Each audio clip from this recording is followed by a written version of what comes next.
Well, hello there, and welcome to the start of a Diego Velázquez master study. So the photo reference will be linked in the description box down below in case you want to draw or paint along with me. As this is a live stream, it will be a little bit longer than, a normal upload. Hey, Steven. All right, so let's get started. So I have here a little thingy of spike lavender oil on the right. So spike lavender is what I use for my my solvent.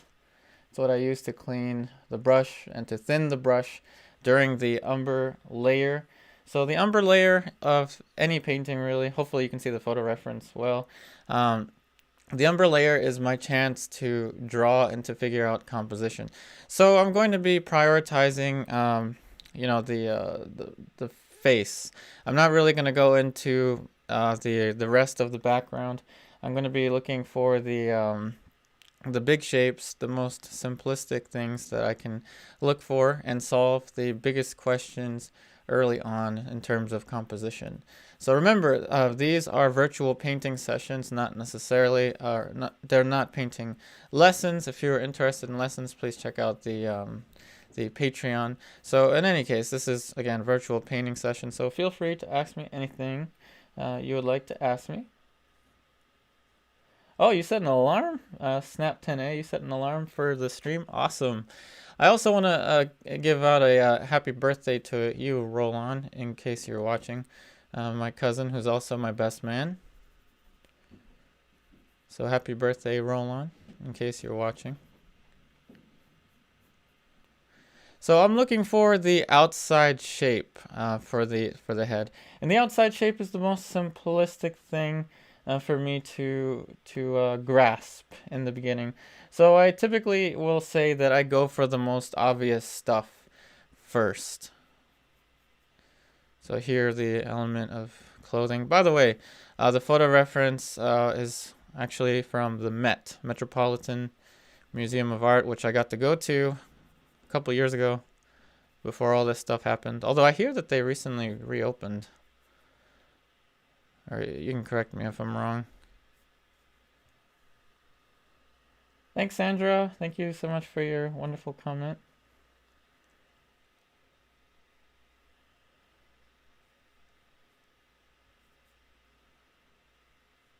All right, so I think we have the general shape, including the hair. All right, Jetapo, I'm glad you had your alarms ready and your paints out. Let's go ahead and have a good virtual painting session. So now I'm looking into the neck.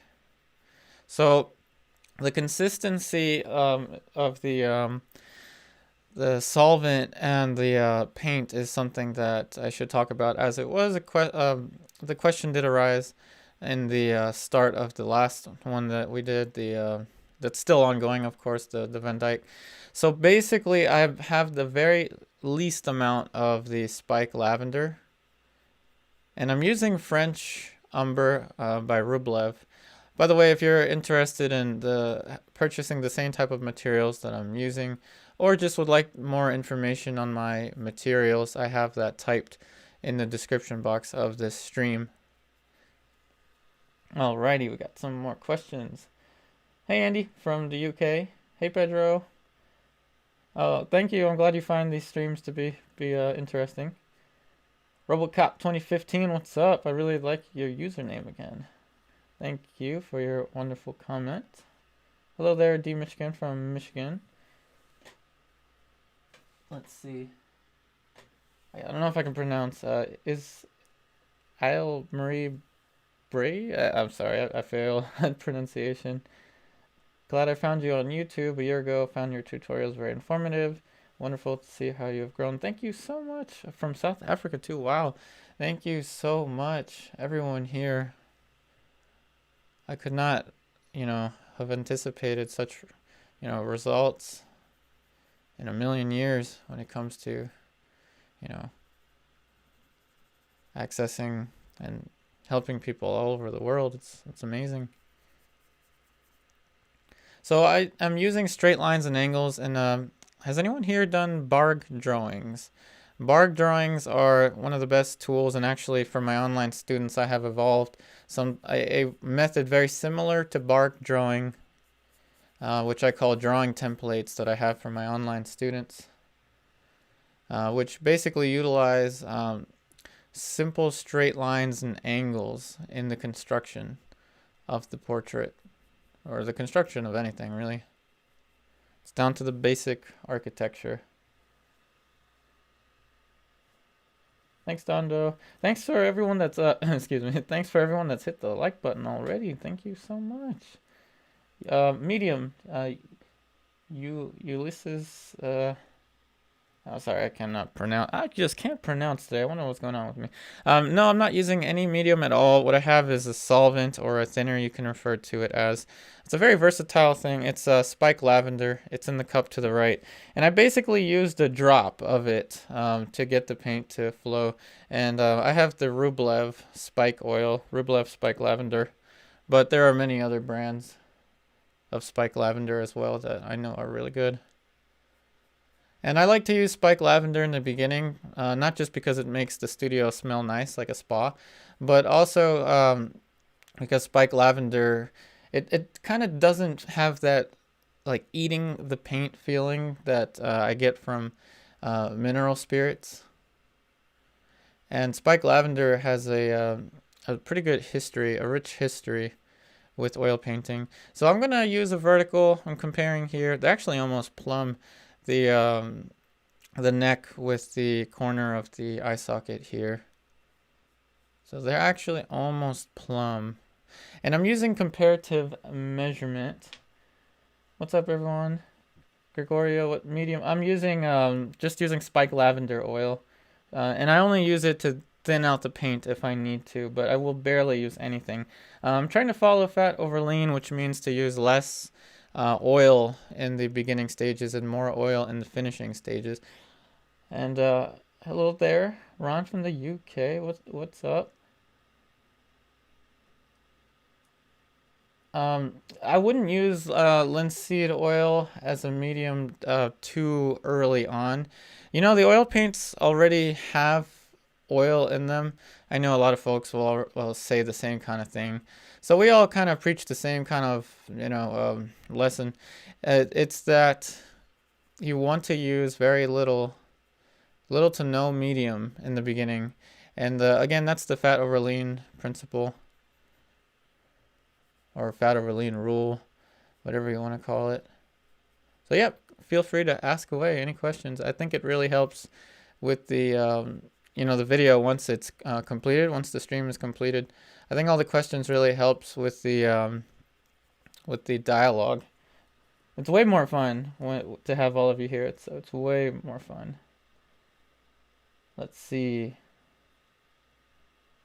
Yep, there's definitely days that talking is harder to others. Yeah, especially if you haven't left your your residence in like a day and a half. Yeah. And to those that don't have spike lavender, I mean, you can use mineral spirits, it'll do essentially the same thing. You just want to use less of it. I usually don't use mineral spirits, but there's nothing wrong with it. It's really just down to preference. And in the beginning, remember this is a classical style start. So in the beginning, it's really about setting the stage to create, setting the stage for the next layer and the next, succession of layers. So you're basically setting the stage for everything. And I'm going to look at the facial hair as a unit. In the beginning, of course, the starts are always going to look kind of goofy.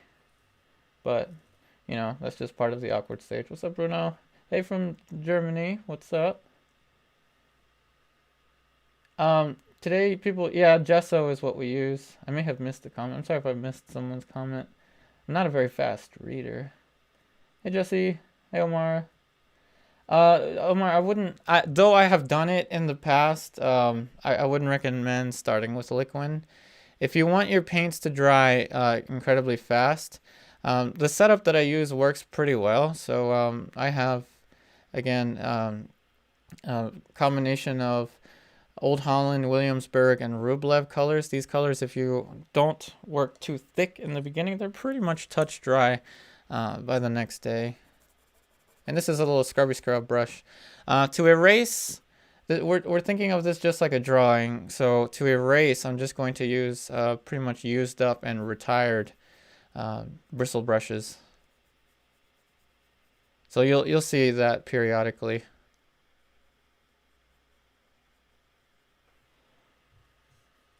All right, Jedipo, you don't have spike lavender oil, spike lavender essential oil? Oh, okay, yeah. Just make sure that whichever oil that you use, make sure that it is a drying oil.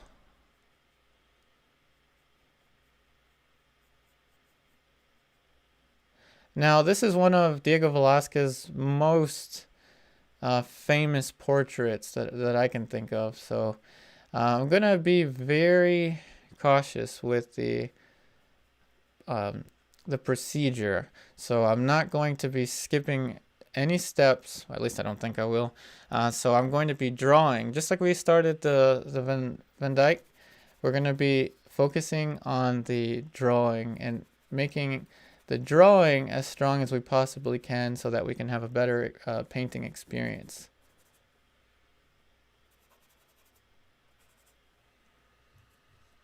Alrighty. The raggedy bristle brushes. You like the raggedy bristle brushes? Yeah, these little scrubby scrubs, they're very useful. You know, in the past, I probably would have thrown the brushes out. I didn't know any better. And now I pretty much keep them all. The scrubby scrub brushes. What's up, Jesse? Do you use something for drying faster? Not really. It depends on the brands that you're using of paint. In particular, it sounds like I must really don't. It sounds like I probably hate Winsor Newton. I certainly don't. I mean, I have Winsor Newton right here. The thing with Winsor Newton is if you read the back, it has safflower oil, which is it's non-yellowing, so it's actually really good to have, but it slows down the drying process. Also, if you have paints that have walnut oil in them, that can also make the drying a little bit slow. So in order to expedite the drying time, hey Eric, in order to expedite the drying time, you really want to expedite the drying time in terms of what your drawing color is. So this is why I choose French Umber, or you can also just call it raw Umber. And again, that brand is from Rublev, and this will have it touch dry by the next day if you work in this this method. So let's keep the questions going. Thanks, Eric. What's up?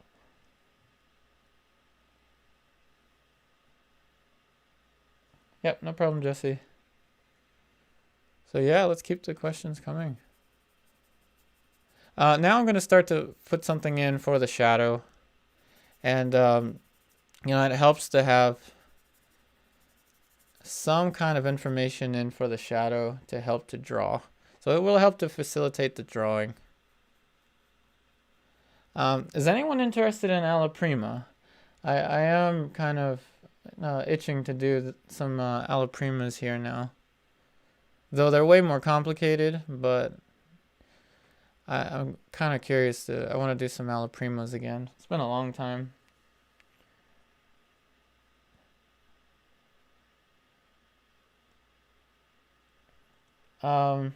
Let's see. So cheap linseed oil with lots of dryers in it, and Mona Lisa. Oh, there you go, the Mona Lisa brand.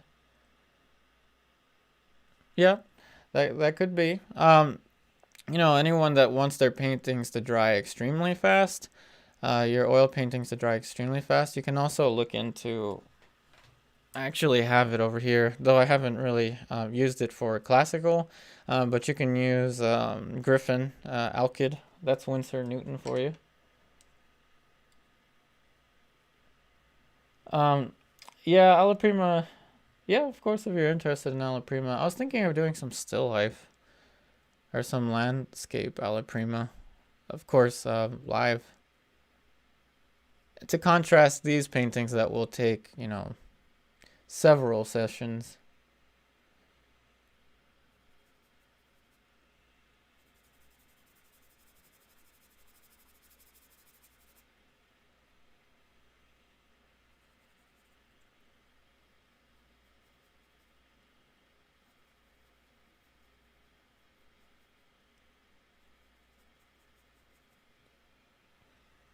All right, let's keep the questions coming.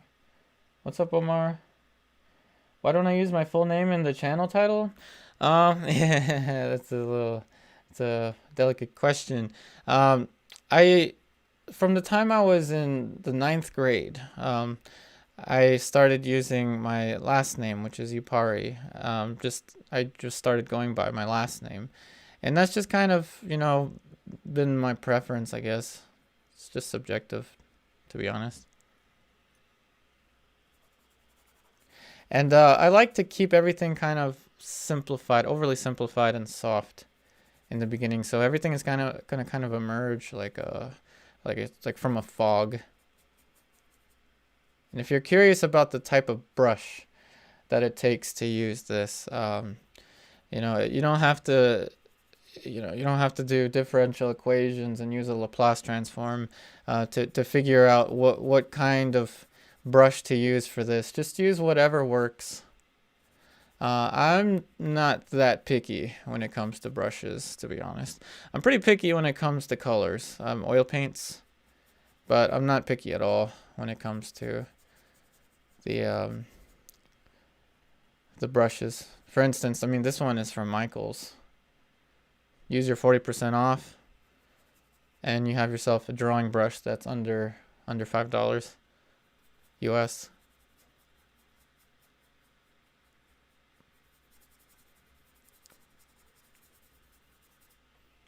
All right, let's keep the questions coming.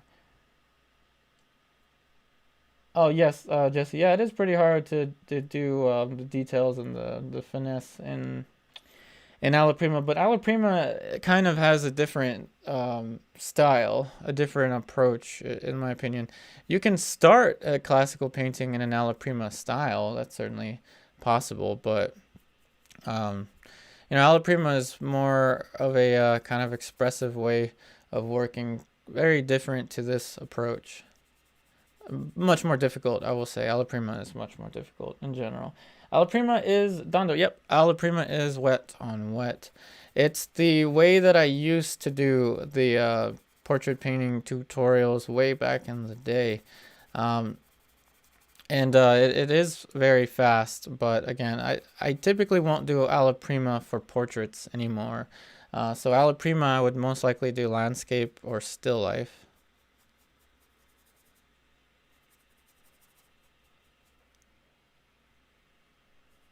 So I'm just going for what's the most obvious right now. I'm aware that I'm not going to get things perfect. I'm aware that it's going to look a little strange before it starts to look like the image. And that's just part of the process. Alrighty, let's keep the questions coming. What's up, Ben? Scratching the brush up and down. I'm doing this simply because this motion that you're asking, simply because I want there to be a softness to the touch wherever I work. I want there to be softness. So it's just because I want it to be soft. What's up, Palm Tree? Yep, I did go to art school. I went to Studio Incominati in Philadelphia. I was there for a year. I also trained with an artist named Paulden Hamilton in Timonium, Maryland. If anyone is curious about my teachers, I can also answer your questions about my teachers. Paulden Hamilton, Robin Fry, John DeMartin. These are all names that I've mentioned a lot in the past, but I should mention more. What's up, Omar? What kind of lighting setup do I have? Let's see. Oh, thanks for the like button, Dondo. It's the light I'm using is a LED light. It's not very expensive. It's from a newer brand. It's called about $80 something on Amazon. I used to use it when I was running a painting session. I used to run a portrait group. Technically, I still run it on Tuesdays, but since the world ended, there's no public anything. Maybe when the world comes back to normal, then I'll be able to attend those painting sessions. Or, I guess, run the painting sessions. And I'm just working one little spot at a time. Portrait painting is immensely complicated, if you ask me. So it's important to have a relaxed, kind of semi-systematic way of solving problems. Hello. What's up, Mike Draw Paint? Hi, Cynthia. Why don't I use Alla Prima for portraits anymore? That's a really good question. Simply because Alla Prima for portraits is one of the most difficult things for me to complete a portrait in one sitting.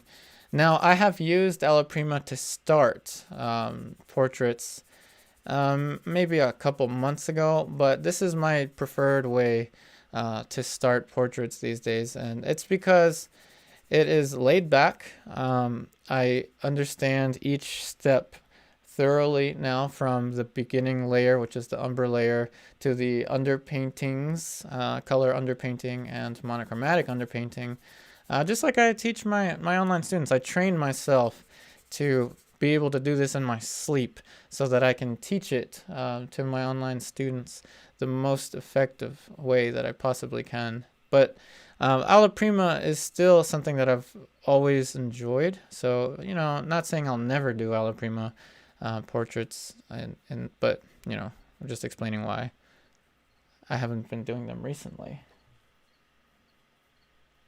Jesse, the next live stream will, I'm hoping, the schedule is tentative or however it's spelled, Saturday, 5 p.m. But these streams are so simple for me to set up. I can pretty much do them almost anytime I want. But Jesse, Saturday, most likely 5 p.m. Eastern Standard Time, meaning just if you want to look up the time frame that Maryland is in. I'm about 20 minutes away from DC.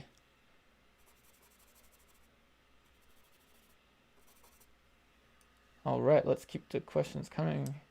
What's up, D Michigan? The spike lavender, it does dilute the paint a little bit, and you're right, not as much as turpentine. The brush, oh, you're seeing that actually. Good. That means we've got the HD working pretty nicely. These little bits of paint that you're seeing is actually from the paint starting to separate from the oil in the tube.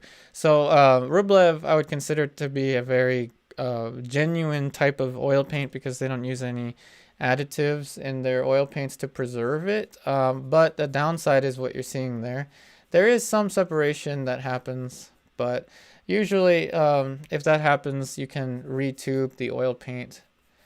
But that's kind of difficult, so that's why I recommend Williamsburg or Old Holland, just from my personal preference. But I will be trying out the Michael Harding brand at some point in the future. I heard a lot of good stuff about those brands. All right, let's keep the questions coming. Yep, Saturday, 5 p.m. Yep, thanks, Dondo. Also, note, everyone, that there is a little bit of a lag between the time that you type and send the question to the time that it's received on my software. So there will be about a minute. When I was testing this setup, it's about a minute delay.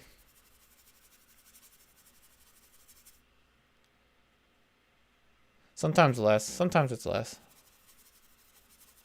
And this is Princeton Catalyst Polytip Bristle. It is one of my favorite brushes ever. This I've used so much that the typing is gone just from the usage. And I've had this brush for maybe almost 3 years. And it's one of my favorite brushes. This is, from what I remember, it's a size 12 Egbert, it's called. But don't worry if that's a confusing description. Just check the description box down below. I have this brush typed up in there with an Amazon affiliate link ready for you. And again, it's a Princeton Catalyst Polytip Bristle. Lasts forever.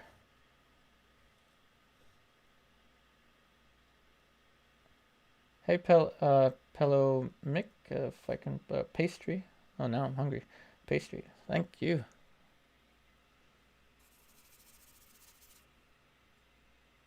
So what I'm doing is I'm kind of feeding the paint into the surface in such a way that it's smooth. And it's pretty much, classically this is referred to dry brushing, because this is as dry as the oil paint can possibly get. And drier than, I guess, most, should I say less oily than most raw umbers. Because, as I mentioned, Rublev doesn't use additives.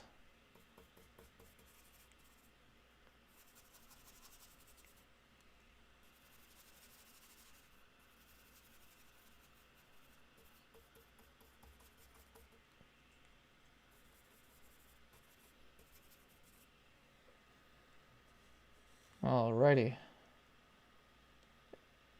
Do you need to get a check from... Oh, I need to get a check from the store. Oh, yeah. The way... Well, one way you can support me while purchasing art materials is through the Amazon links.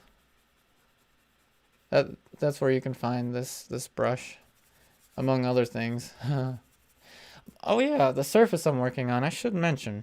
The surface I'm working on is a 12 by 12 inch MDF panel that has been gessoed, I think about 5 times if I recall, with the Liquitex professional acrylic gesso.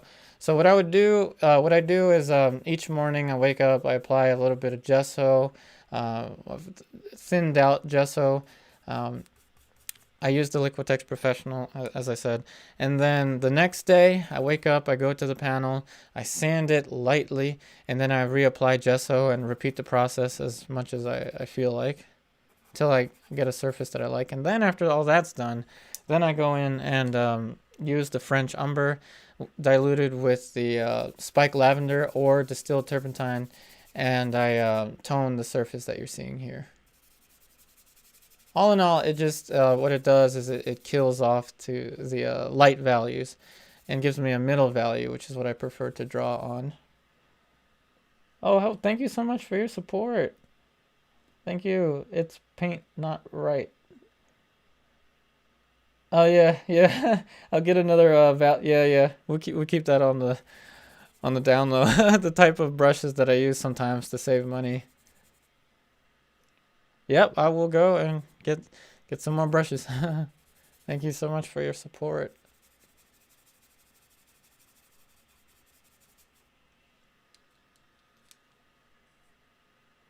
You gesso your boards at night? Yeah, I gesso in the morning. It's kind of my routine. When I wake up, of course, I take care of my bearded dragons, and then I go and I guess tend to the future paintings.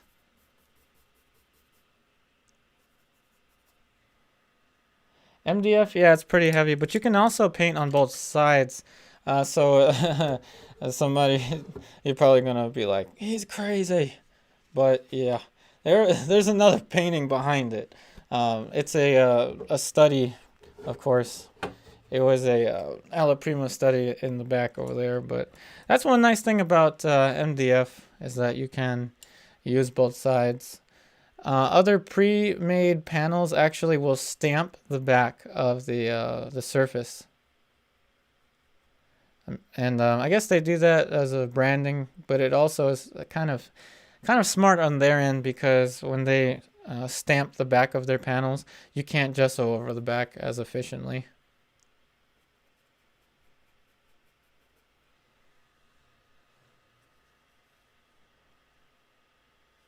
So yep, keep the questions coming.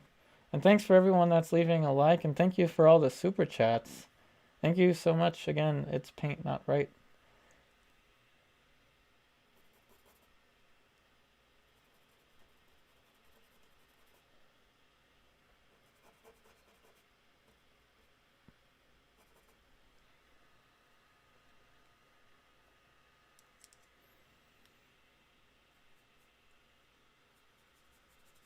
All right, so now I'm in a very interesting stage in this painting, because I kind of was painting really without thinking.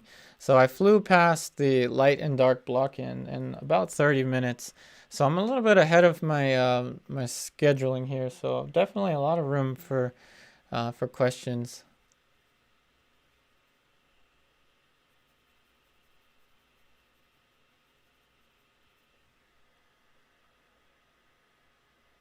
This one would have been a good Zorn palette candidate. Yes, yes, you're right. It would. Um, but tell you what. Thanks, Jesse. I don't know. Sometimes I just paint and I don't really think, and then all of a sudden, there's something on the panel. I don't know. It's just instinctual. Sometimes, not always. Um, so what was the question? Oh, right, for the Zorn palette. You know what? This color palette is built off of the Zorn palette. And let me explain what colors I have here, even though I'm not going to use them today. If anyone's curious about what colors I like to use, thanks, Dondo.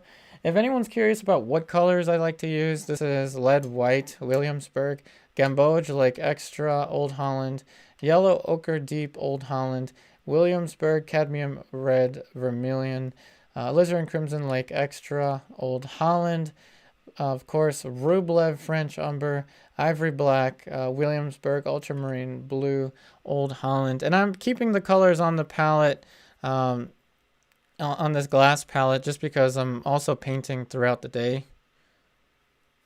So I was already, I was painting right before this stream. And this palette's easy to clean with the, you just use a knife, or sorry, a razor blade. Alrighty, so Nate W, you think his face is a little shorter? Could be. Could be. I have my little caliper here. Shorter and wider. Okay, that's not so big of a thing to change. Also, take note that this camera is at a slight angle, so in the future I can show you what the painting actually looks like. Also, I realized I can do something like this. Let's hope that it doesn't fall. So now you can see the painting with less glare, or should I say not glare, but less distortion. I can't really draw like this because I just can't. I'd have to have like arms twice as long as I have. So just to show you what it looks like without the camera distortion. How long do I think it took Cynthia for Velázquez to paint this?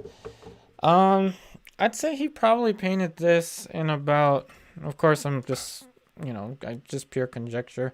I'm sure he must have painted this in about maybe a month or 2 months. Unless, of course, he went at it alla prima, like he's actually known for working alla prima directly.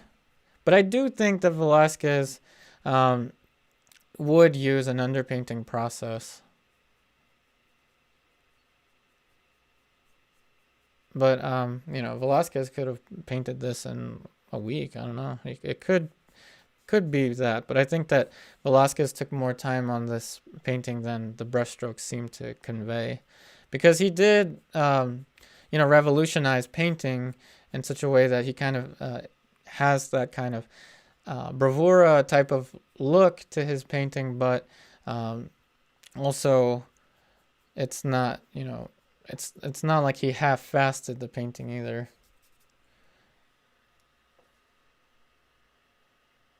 Oh, Nate. So, do you think that it was better, with the camera again? I'll do this again for everyone. It's just the way that it is. I can't really set the camera up right in front, and I do recommend to paint about an arm's length away and try to have the painting or your drawing. This applies to drawing as well.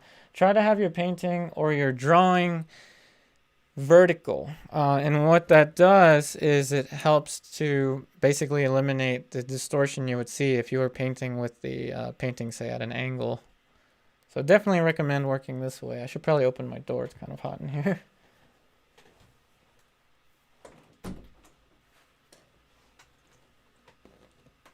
Hey, Alan, KB6, how do I manage to get the likeness? Oh, thank you so much. How do I manage to get likeness? I don't know, to be honest. The way I work is very perceptual. I do introduce measuring techniques to my students, but I oftentimes will just kind of work comparatively. So again, I just look for the most obvious things that catch my eye and put them in. But of course, there's a lot more to do. Let's see, I think I missed a question. Hey, Steven. You're saying the British are always obsessed about the weather. How's the weather here? It's better. It's not super hot here in Maryland. Oh, no, no. Feel free to ask me anything, anything that's on your mind. Yeah, it's much nicer here, at least. It's not like 90 degrees Fahrenheit anymore. It's survivable. Let's see, we've got some more questions. It's paint not right. You know what? You're most likely correct. He could have painted this in 2 or 3 sittings for the Pope portrait. Yeah, yeah, it's possible.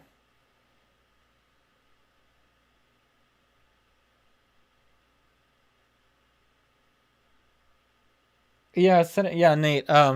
Definitely setting up the camera to film yourself drawing and painting is an art of itself, which is why I usually say, you know, I feel like this is my art.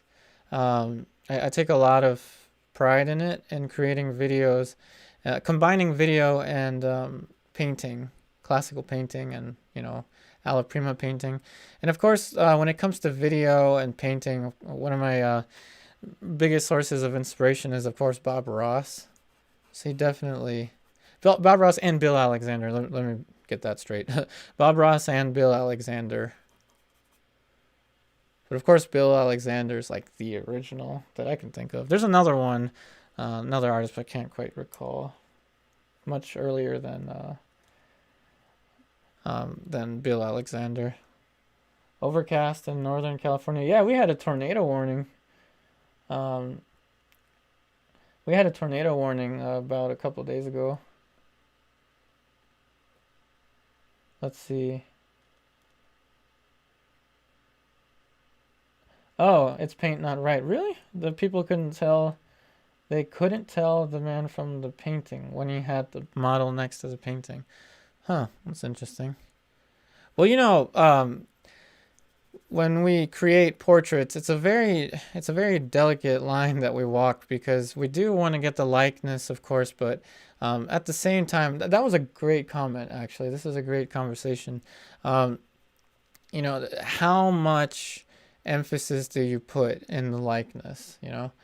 I personally, I try to get the likeness, but if it comes down to creating strong painting or working so much to get the likeness that the painting becomes just not fun, I'll prioritize the painting over the likeness, and that's my opinion. I'm not a purist when it comes to likeness, but I do try to capture the character that the model has.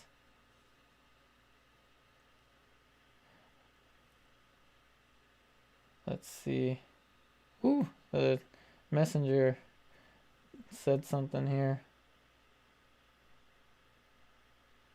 Oh, you read it all in a book about Velázquez?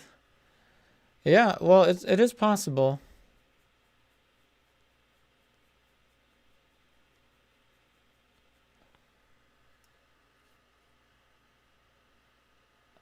What's up, Mike Drop Paint? Thank you so much. You tried to set up the camera and the... Yeah. You know, I highly recommend the Canon Vixia series.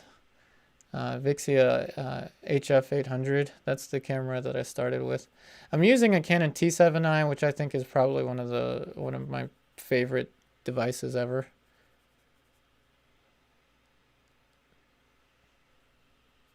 Yeah, so I'm using a Canon T7i attached to a Blue Yeti condenser microphone.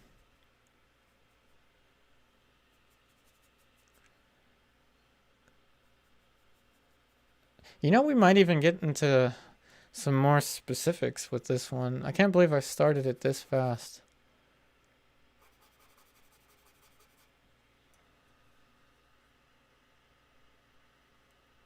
What's up, Mike Drop Paint? My favorite Velázquez painting is this one. Yeah, definitely this one. It has a lot of character to it.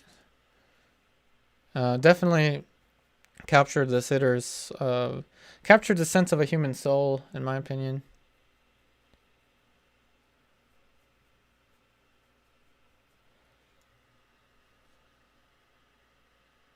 Yeah, Cynthia, I do agree that the portrait is always a mixture of the model and the artist. Omer, if I were to compare Caravaggio and Velázquez, I really love these questions. Thank you so much. So if I were to compare Caravaggio and Velázquez, you know, not to create a heated argument, but I want to start by saying they're both masters, of course, stating the obvious. Masters in their own right, but I think that Caravaggio idealized a little bit more than Caravaggio idealized a little bit more, sorry, than Velázquez. I feel like when I'm looking at a Velázquez, I'm looking at what it actually is to have that human experience when you're studying and observing what you're seeing. Caravaggio seems to me to be more of a master of illusion. He seems like he was very meticulous, painted more from conception than observation, which is what I noticed with Velázquez and Sargent. Sargent obviously he was really motivated by Velázquez, but Caravaggio remains I'd say one of my top 5 favorite artists of all time. Of course, that list always changes. Yeah, Mike Draw paint. Yeah, he could paint really well when he was young. But I think we can learn at any age, despite what science or anyone says. I've had students when I was teaching in-person classes. You know, a student that I keep mentioning this. I had a student that is 90, and he learned so fast, so quickly.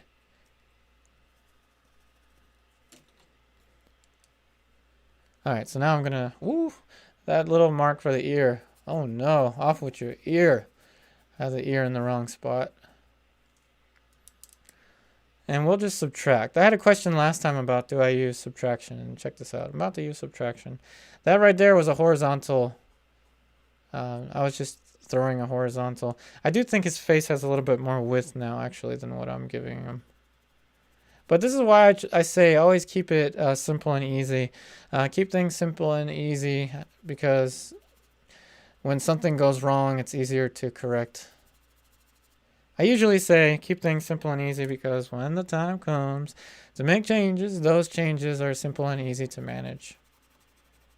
And I may end up moving the features about 50 to 60 times, keeping the information, the degree of information the same, but just trying to keep chasing, so to speak, the accuracy. All right. Oh, yeah. Yeah, Caravaggio also, unfortunately, he did die young, as did a lot of artists, and Vermeer and such.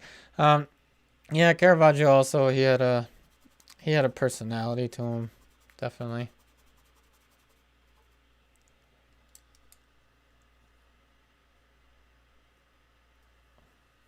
Hey, Steven, so you started painting when you retired, now you paint every day. Awesome.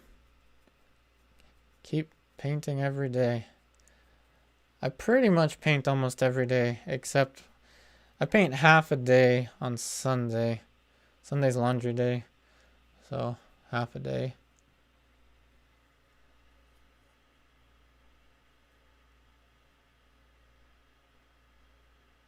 Yep, Mike Draw paint. Yep, he did the famous story about the sword fight. Did anyone see the Simon Shipia, I think his name is, documentary on Caravaggio? It's a really awesome, almost like live action documentary. Their actor that they have for Caravaggio is really cool. I think it's like a BBC film. But what they were talking about with his technique was way wrong, in my opinion. Simon Chipius would say, drawing, who needs it? I don't know. Of course, I'm terrible when it comes to accents, but Caravaggio did draw for sure. You know, everyone that paints draws. It's just, you know, you're drawing with color.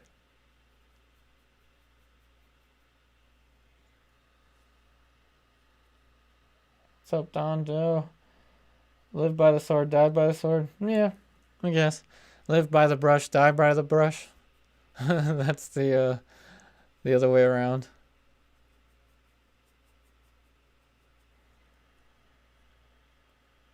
What's up, Jetapo? Haven't gotten past the drawing stage. Oh, thank you for your comment. It does help to have a lot of, you know, experience with these. Yeah, this is the fastest I think I've ever gotten to this point in an Umber layer. I don't think I've ever done it this fast and in under an hour, but we'll still be here. Oh, Homer. Yeah, I mean, so if anyone is interested, if anyone's interested in having some more in taking online classes, as I always say, definitely, if you don't mind, check out my online classes on Patreon. They're $10 a month, and we're now upgraded to 3 lessons a week. It used to be 1 lesson a week. Now it's 3. And the lessons are live streamed. So online students have the option to, if they are interested in, you know, paying $20 a month, they have access to watching the streams live. For instance, I filmed the first live lesson this morning at 9 a.m. So shout out to you, Kathy, if you are here. Kathy was in my in the attendance in my online lesson. We started the pearl earring. I'm gonna do the pearl earring justice with my online class, as I didn't really do so well in my opinion, and the last time I did the pearl earring on YouTube. Alrighty, let's keep the questions coming. Hey, Cynthia. Yep, I'll try not to eat the paint. What is it that they said that Van Gogh would eat one of his colors? Was it chrome yellow? Someone correct me if I'm wrong. I think it was chrome yellow.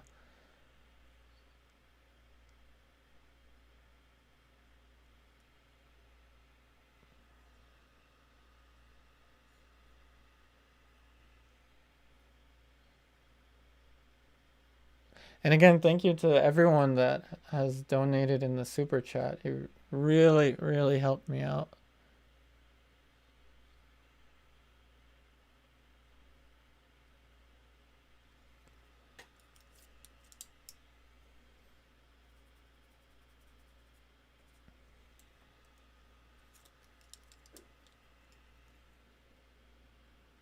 All right, so now I'm going to actually stand back. I'm going to literally get off my chair and see the image from a distance.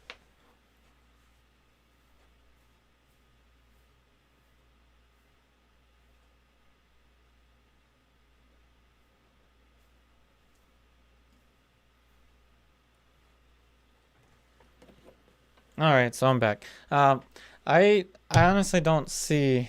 I'm gonna turn it facing you.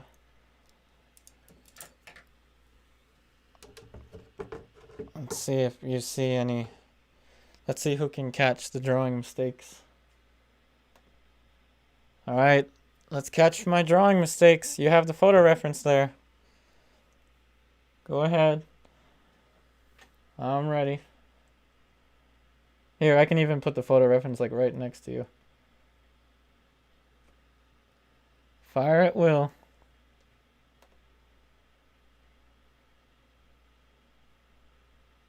Oh, Cynthia, you think that he would eat plum white? Oh, lead white. Oh, wow. What? He would eat lead white? It's such an expensive color. Why would you eat it?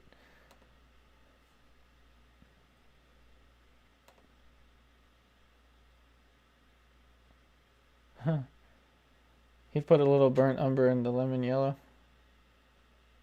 I didn't know. Okay, so if no one has any issues with the drawing, I will place it back and resume the image. The right cheekbone needs to be lowered. Thank you so much. Awesome. I really enjoy our teamwork here. So, all right, the right cheekbone needs to. Oh yeah, look at that. What was I thinking? What was I thinking? So if anyone else sees something, feel free to point it out. The mouth is too low. All right, let's raise the mouth.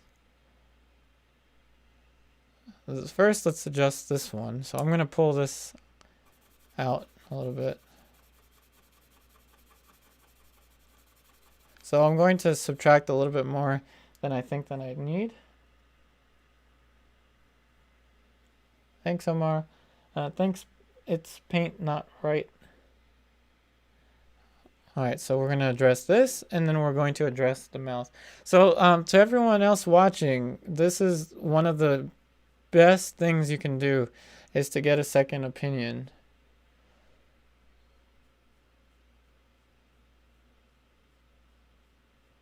All right, so now let's talk about the peak of convexity. So the peak of convexity is basically the top of the roller coaster. So in terms of the comment of moving the cheekbone down means that I had to move the peak of convexity. And it's actually almost right by the highlight on the nose, just a little bit higher. The peak of convexity should be about here.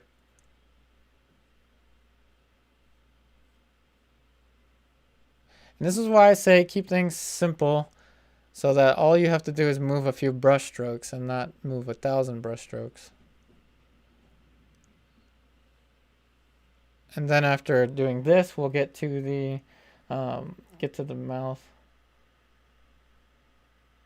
Oh, the paint was all over his hand, Cynthia. Yeah, there's also a really great documentary. Simon Shipia creates a really good documentary of Vincent van Gogh and Rembrandt. But in particular, the Caravaggio one is awesome. Hey, Pablo. Hey, Omar. Oh, I'm glad I helped you with the discovering the Zorn palette. Yeah, I'm glad that these videos help you. And if you don't mind, also check out the online classes on Patreon. I finally created the playlist. So for those of you on in the online classes on Patreon, later on after the stream ends, I'll show you the post that we'll have the videos or the lessons associated with each painting project. So that should be fun. Now I'm still moving the cheekbone there. Okay, so there we go. Hopefully that's a little bit better. Now the mouth, let's see. Where's the mouth? So I take a measurement from the bottom of the nose to the middle lip. And I'm not going to be comparing it to the photo reference because I'm lazy. I'd have to move over and grab my iPad. So I believe this is a little bit of a discrepancy. I don't think it's this. I think it's, yeah, this. So I'm going to have to do some stuff here.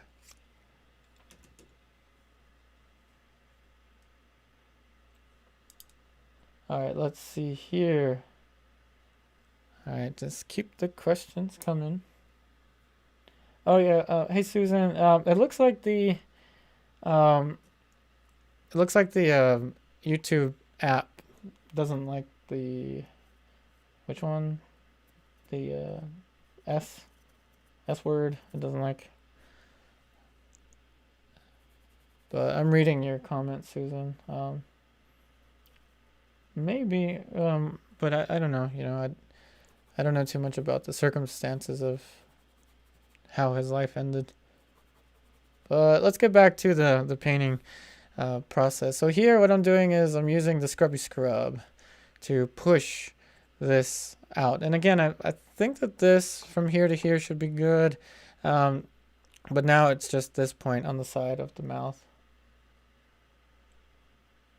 Now the cheekbone looks too straight,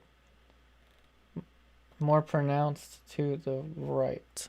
Let me check. Cheekbone looks more. Oh, yeah. Yeah, you're right. Pronounced to the right, meaning it looks like it needs to. Yep. Good eye, D Michigan. Good eye.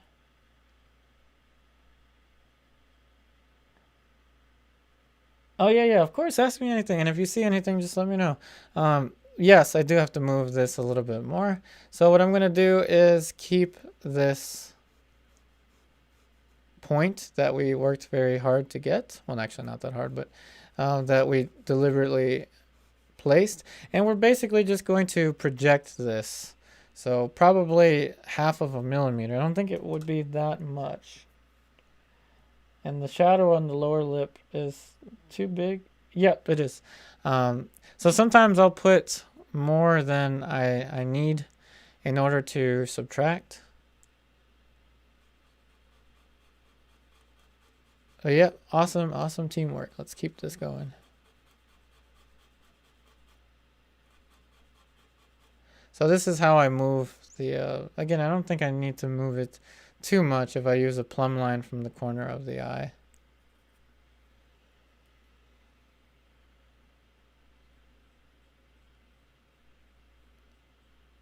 And now this, of course, has to move. Alrighty.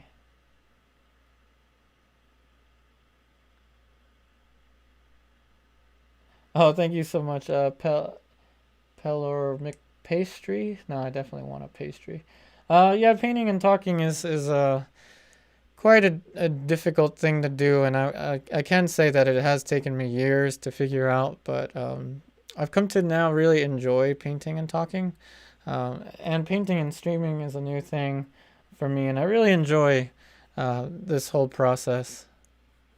I mean, I really don't notice the time go by.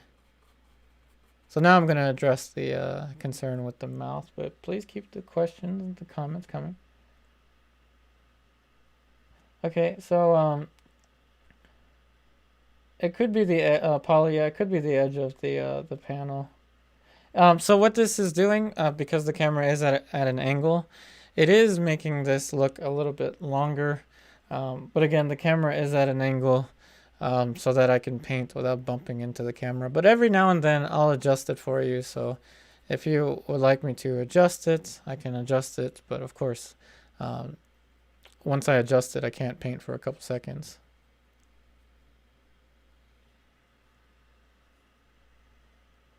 Hey Trace, I'm really glad that you enjoy watching the streams. And again, everyone, please, if you don't mind, check out my online classes on Patreon.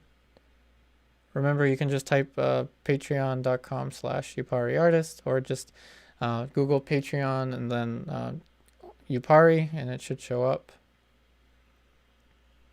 I also have links in the description box down below. So let me turn this over. So I'm going to be doing this once in a while. Oh, this is one of the benefits of a French easel.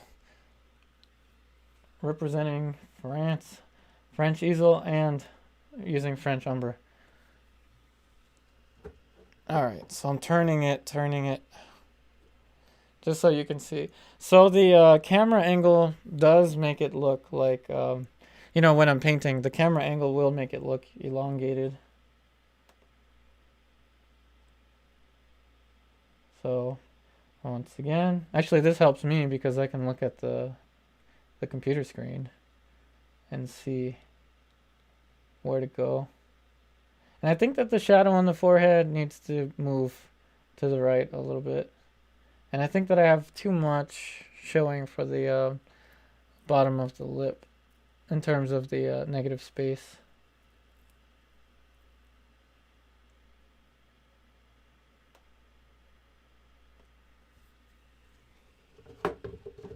Alright, so let's put this back.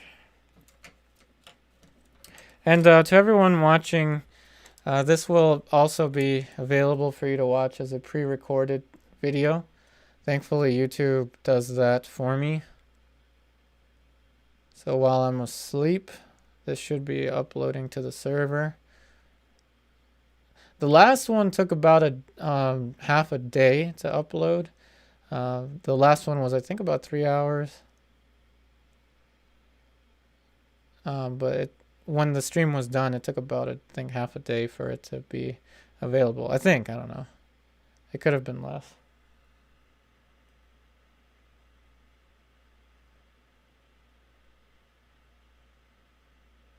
Oh, thank you, Pelamic Pastry. I'm glad the likeness is starting to emerge. And this goes to show just, likeness is not necessarily in the rendering or in the, the details. A lot of likeness just comes from the light and shadow shapes. I'm curious, has anyone here attended classes or workshops at Studio Incaminati? Or has anyone here not heard of Studio Incaminati in Philadelphia?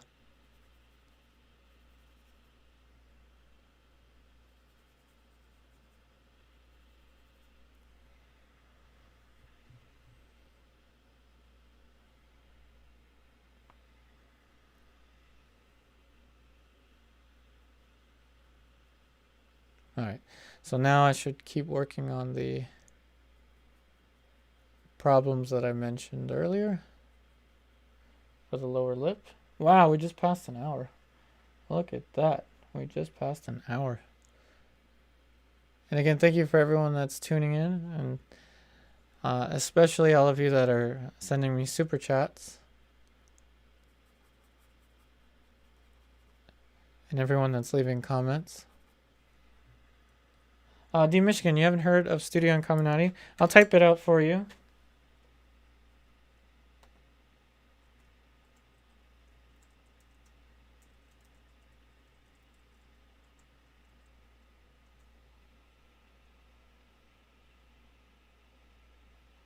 Hey, Polly.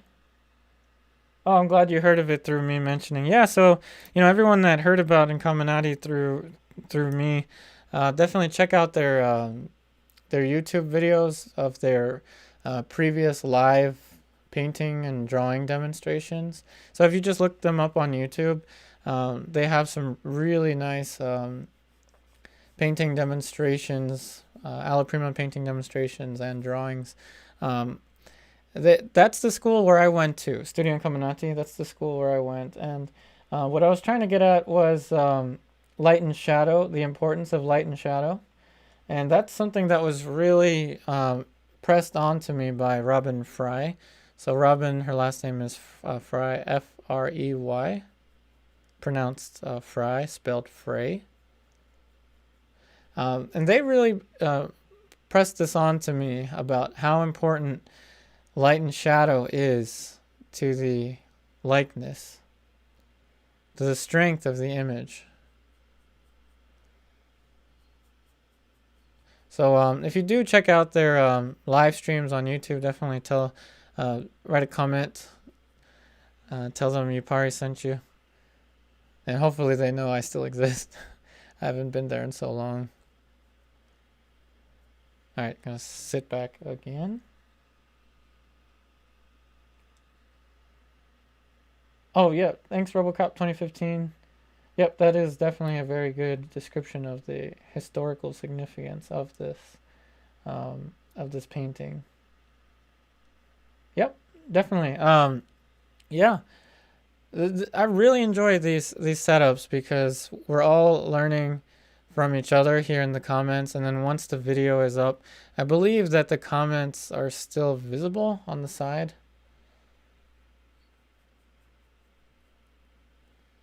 All right, I'm going to sit back again. Robocop, looking forward to seeing the skin tones. Yeah, we'll definitely move into that one, into that color underpainting soon. How is everyone liking these streams in comparison to doing this pre-recorded? I really enjoy creating these streams.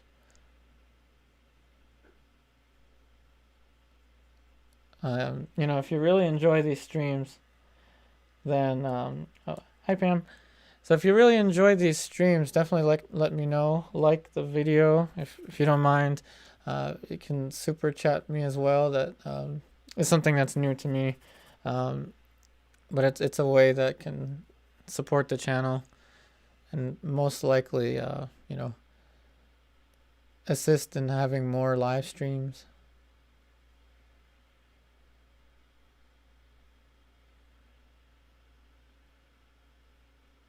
Because I can paint and talk about painting for hours, and I won't even notice the time go by.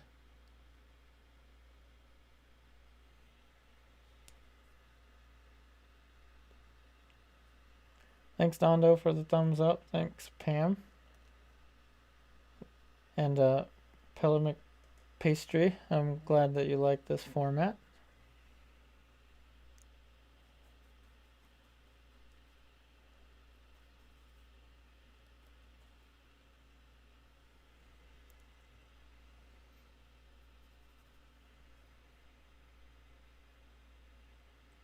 All right, so I'm going to stand back again. Notice I stand back a lot. That's also something. Thanks, Cynthia. Thanks, Polly. I'm glad that you like the streams.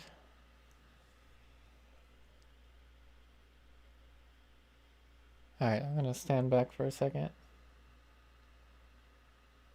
Oh, you like using Vermilion? Yo, do you have the general? Sorry, the genuine Vermilion? Does anyone here have the genuine Vermilion color from Michael Harding? I'm very curious about getting that.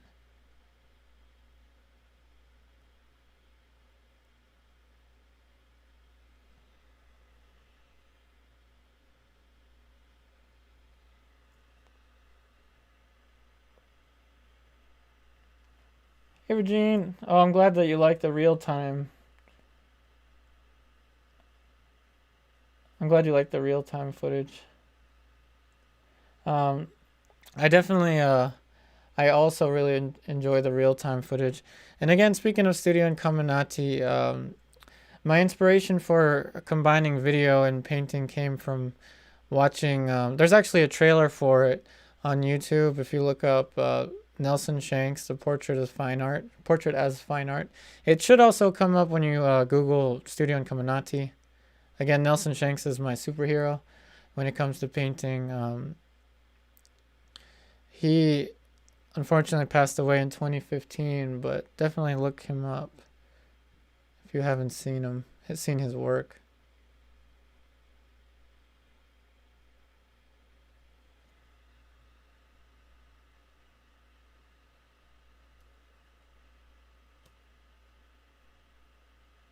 Hey, Omer. Oh, yeah, of course. I'm glad you like the fast forward as well. Yep, you can definitely fast forward this on YouTube after it's uploaded. Oh, and you've used Vermilion Hue? Yeah, I really want to try the genuine Vermilion. Yeah, I really want to try it. Of course, it's another paint that I won't, of course, be in close contact. You know, I could, if I want, like, dip my hand into this and I'll be fine, relatively speaking. But genuine Vermilion, for those that don't know, genuine Vermilion does have some mercury in it. Mercury was used historically for Vermilion. And then, of course, that stopped when they started using cadmiums. Cadmiums have only been, I think, used very recently.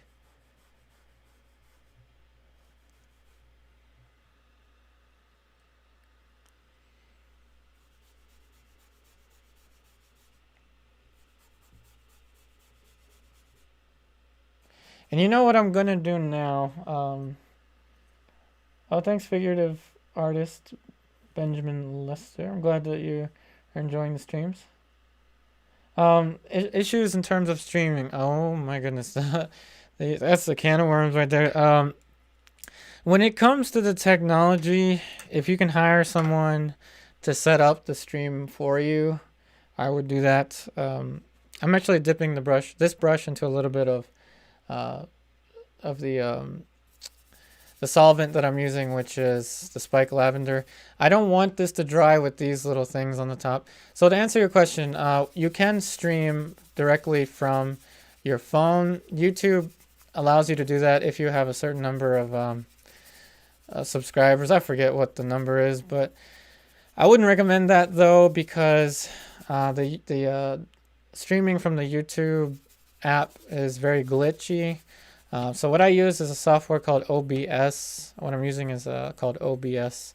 And it's a little complicated because you have to match your camera settings. So you have to transfer your camera settings through a specific video capture card and cable and all these things. Like it's very complicated. It's doable, but to answer your question, the best advice I can give is to look into OBS encoder software for live streaming versus the versus using the YouTube app. All right, let's see. What's up, Aaron?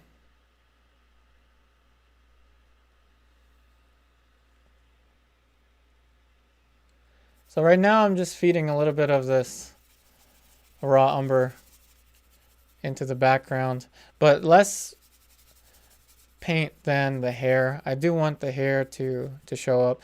And the purpose of this is to cover my marks, basically to cover these previous marks.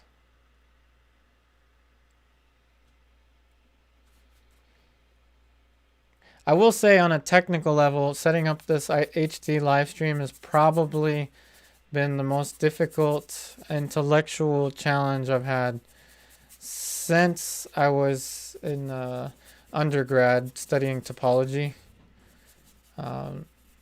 Remember, my background is in math, and I'm not a tech person at all. This, man, setting up streams, I gotta say, is very difficult.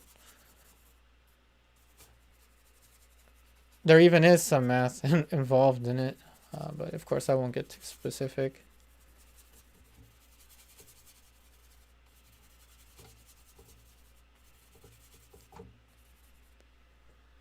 And I think that the adding this dark on the background is a very helpful thing to have.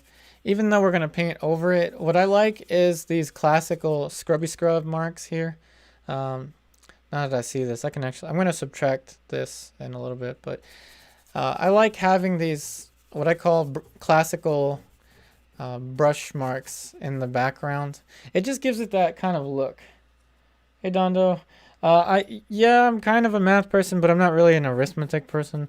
I'm more of I like puzzles. You know, my favorite subject in undergrad was real analysis, where you would have to prove statements, you know, like prove that the square root of 2 is irrational and things like that. I like those kind of puzzles. I wasn't really too much of a applied math person. So if anyone's curious about my math background, it's just an undergrad in math. You know, I don't have like a PhD or anything, but I will say even getting an undergrad in math is like very difficult.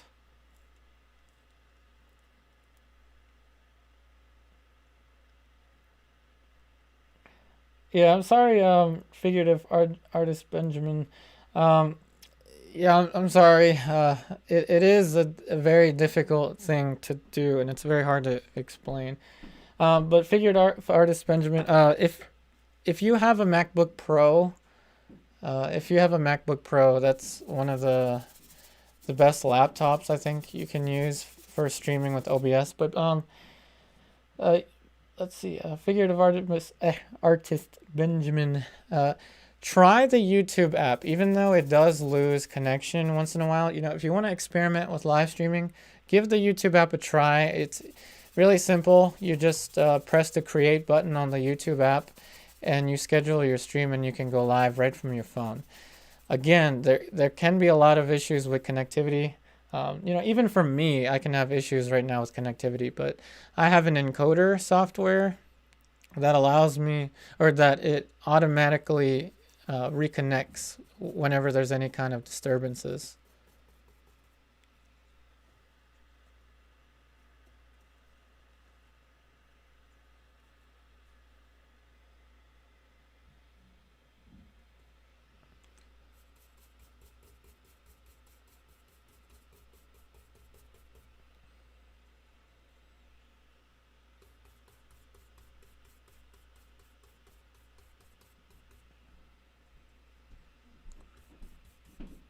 Alright, so now that I have that value for the background.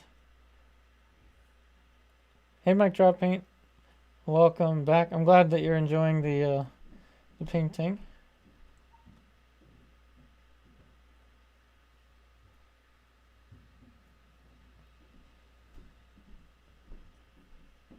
You have an iPad Pro 2020. You can do that. If you use the app to begin streaming, I'll tell you, I started streaming. I'm gonna actually dip the brush into a little bit of the spike lavender, and I'm going to subtract, but I will clean off the brush a little bit. I only want slight traces of my solvent to subtract here. So yeah, you can definitely stream through the YouTube app. And again, even though it may lose connection, it can teach you a lot about the mechanics of streaming.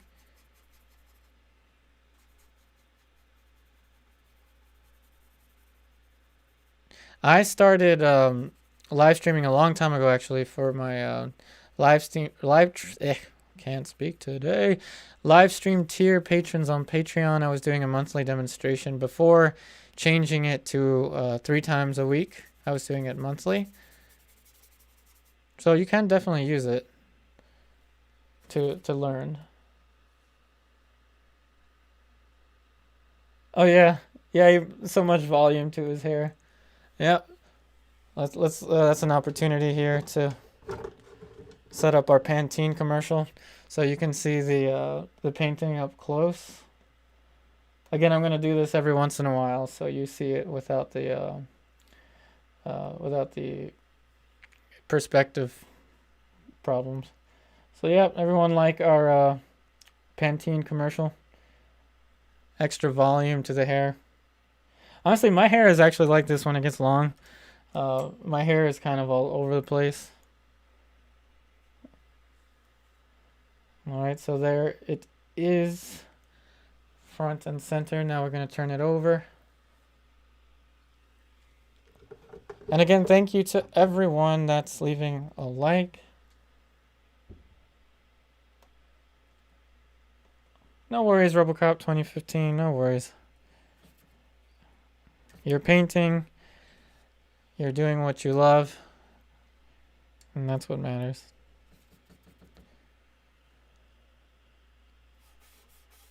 So there's a little bit of solvent on this brush right now, and I'm just using it to draw. Draw a little outline.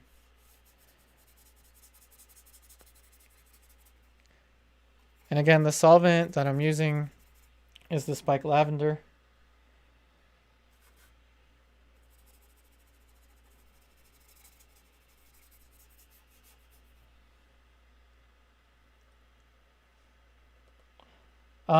So Mike Draw Paint, does Studio and Caminati teach you to get the proportions accurate? Well, they do, and the way that they work is, I don't know how they're working now, but I'm just speaking from when I was there. The way that they work is through perceptual measurement, which is what I'm doing here. So allow me for a second to get a little bit of paper towel, as I think I have too much spike lavender. So they do teach you how to get the accurate proportions, but they don't use measuring techniques from what I'm aware, other than plumb lines and verticals. I teach with measuring techniques. So I teach my students how to use specific measuring techniques to get likeness more accurately. And I also create drawing templates for my students. So I do work a little bit differently than in Caminati, but I still use the same fundamentals that they taught me.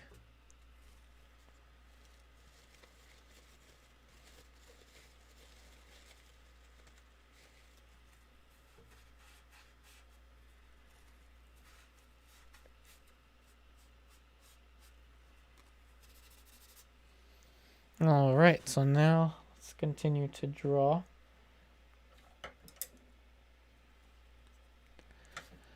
So now what I'm going to do is start to correct the nose. I think the nose is missing some information. Will the spike lavender evaporate by tomorrow? Um, I think it does, at least from my experience, it does take a little bit longer to evaporate. Someone please feel free to correct me if I'm wrong with that, but it's not noticeably slow drying to me when I use spike lavender. But again, I really haven't used mineral spirits in a while now. I mainly just used distilled turpentine and spike lavender. I used distilled turpentine in the beginning, or sorry, in the later stages as my solvent.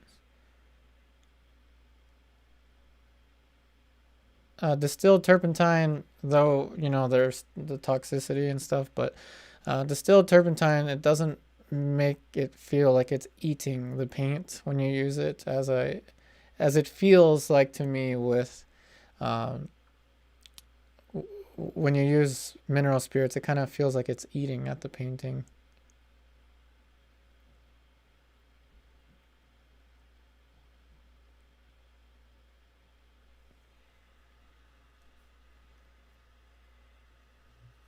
And thanks for everyone that's leaving a like. We're at 95 likes. Look at that. We're 5 likes away from 100 likes. Thank you so much, everyone that's leaving a like. And everyone that's, you know, watching.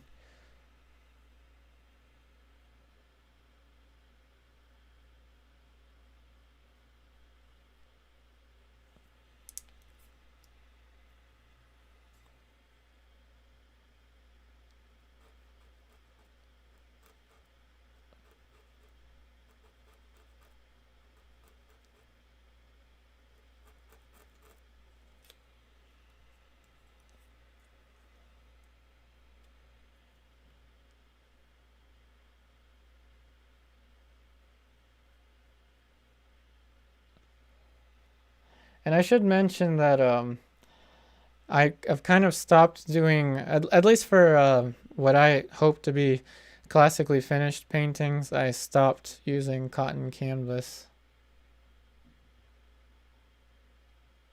My preferred is, these days, you know, my preferred surface is a panel to work on. If I had a larger budget, then I would probably use oil primed linens. But wooden panels work really well.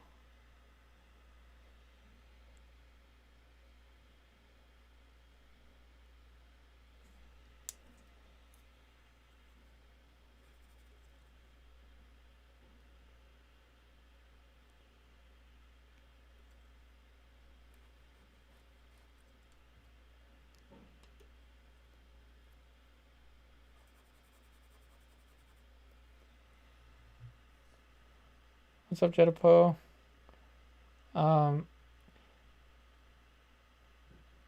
What do I do so if you've drawn so much and you've lost the light tone on to the canvas? Paint is drying so fast it's getting hard to lift. Do you just keep trying to remove the lavender? Yes, I would. That's why I got the paper towel, and just I felt it as soon as the surface had a little bit too much solvent.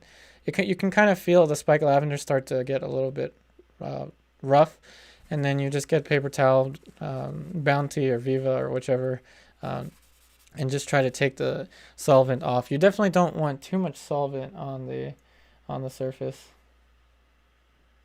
No, I would just use the solvent.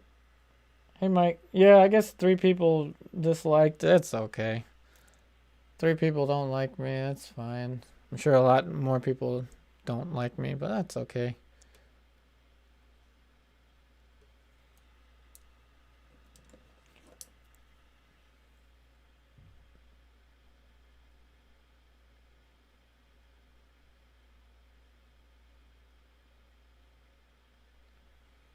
I have some very dedicated haters on my YouTube channel, I've noticed. But I'd say that my most dedicated haters are probably the biggest fans. because they're so dedicated in disliking my videos. They'll probably wait for the video to upload to dislike it. That's okay. You can go on life focusing on the negativity or on the positivity. I'm more focused on the positivity. I'm just really thankful that all of you are here. You're watching the stream live. You're sending comments. You're asking questions.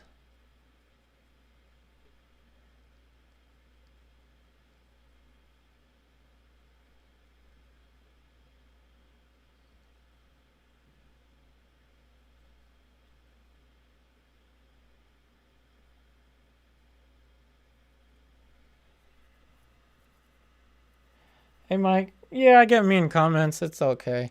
I think the funniest one I got was someone comparing my painting to like scrambled eggs or something.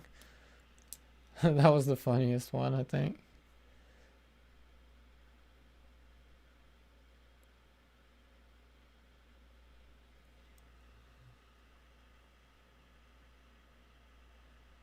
Hey, Regine. So you're wondering about the backgrounds. Do I have a strategy for them? Yes. So for the background, notice how there's kind of a brushy texture to the background. That's something that I like to employ just because I like the way it looks when you layer paints onto other paints, or when you layer paintings in general. I just like when you can see the background of the under drawing or the umber drawing showing through.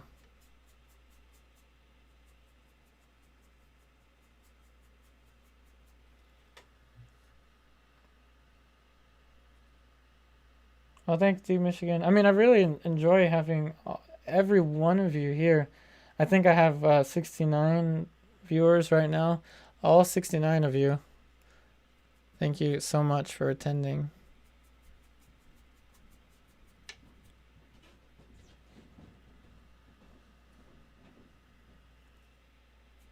And yeah, I mean, feel free to ask me anything in terms of the painting.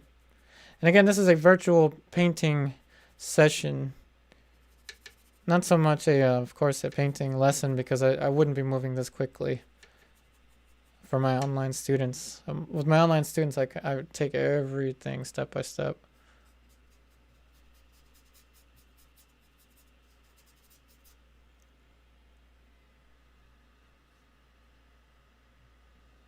Thanks, D Michigan. I'm glad you find this to be enjoyable. Oh, RoboCop 2015. The haters are into acrylic. I mean, not necessarily. I mean, I have I have online students that are using acrylic. I get such interesting hate mail sometimes, or hate comments. It's pretty funny.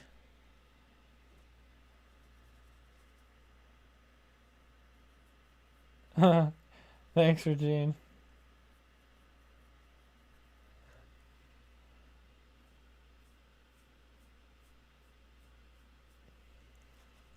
Ooh, yeah, this shape is off. I have to move. So sometimes you just get a feel for the shape instinctually. Instinctually, I feel like this is just way too round. So I think I need to push this further back.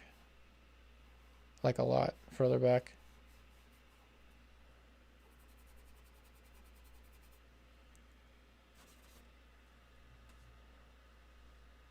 What's my favorite part of painting? Mike Draw Paint. Thank you so much for that wonderful question.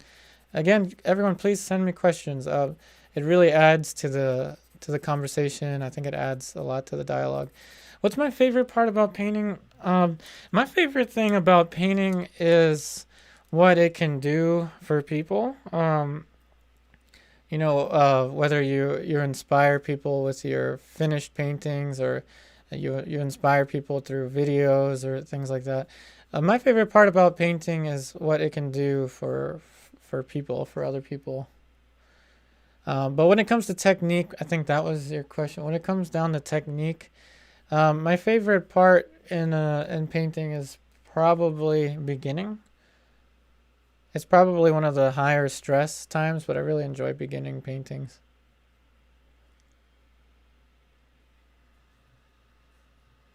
What colors will I use for the mustache? Oh, I got a couple comments here, so I'm gonna get to the comments right away.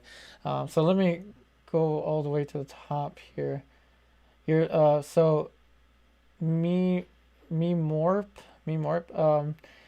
Let's see. I'm assuming you're using paint thinner for those earlier layers. At which point would you begin using medium if you're using any at all, or what's your process for that? Awesome question. So right now I'm just using excuse me, a solvent. What I call a solvent is spike lavender to thin out the paint, to spread the paint. I like using spike lavender in the earlier layers, and then when I start using medium, it's usually in the third sitting. And when I use medium, I have a very specific medium I like to use. And I like to use a Venetian medium by Rublev.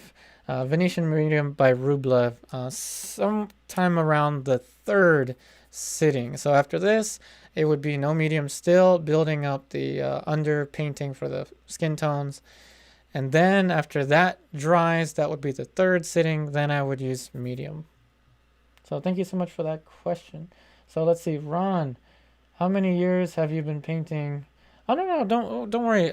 Yeah, everyone, don't worry if you ask me a question that someone else has asked. I'm not the type of person that is going to shoo you away just because someone asked the question before. I really like that everyone is asking questions and commenting. So I started painting, taking classes for painting back in 2009 when I was a senior in high school. That's when I formally started taking classes. And what happened here? Oh, thank you so much, CJ 1976 Buzz. Thank you so much. Speaking of acrylic, I love oil but need to paint with acrylic for health issues. I'm starting over and would like to know how you would approach acrylic if you had to start over. How I would approach acrylic if I had to start over. I'm going to type something out for you. Okay.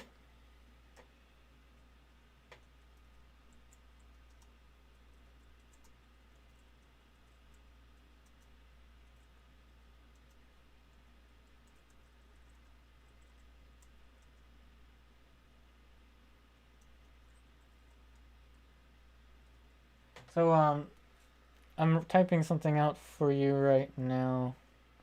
My biggest suggestion for those of you, CJ1976 Buzz asks about, and again, thank you so much for the super chat. It means so much to me. What I just typed out was the Stay Wet palette. It's the palette that has the sponge and Liquitex colors. Liquitex is probably one of my favorite brands when it comes to acrylic.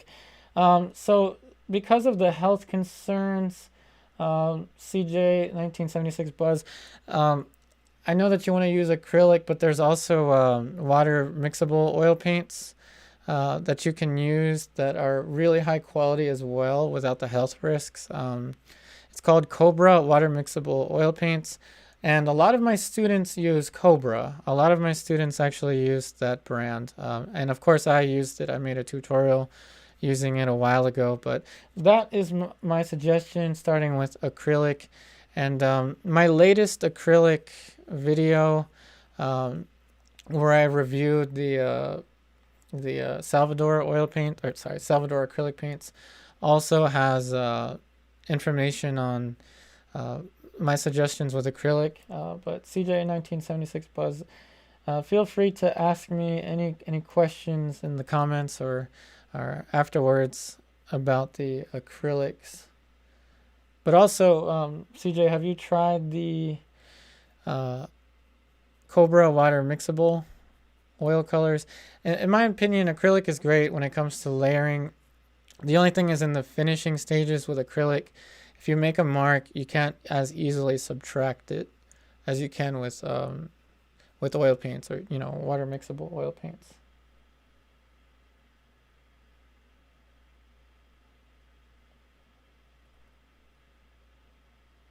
All right, Polly. Okay, I'm behind on some more comments. So Jetapo, how do my online classes work for new people? Awesome question, and this actually has something to do with my recent, basically what I was doing this morning.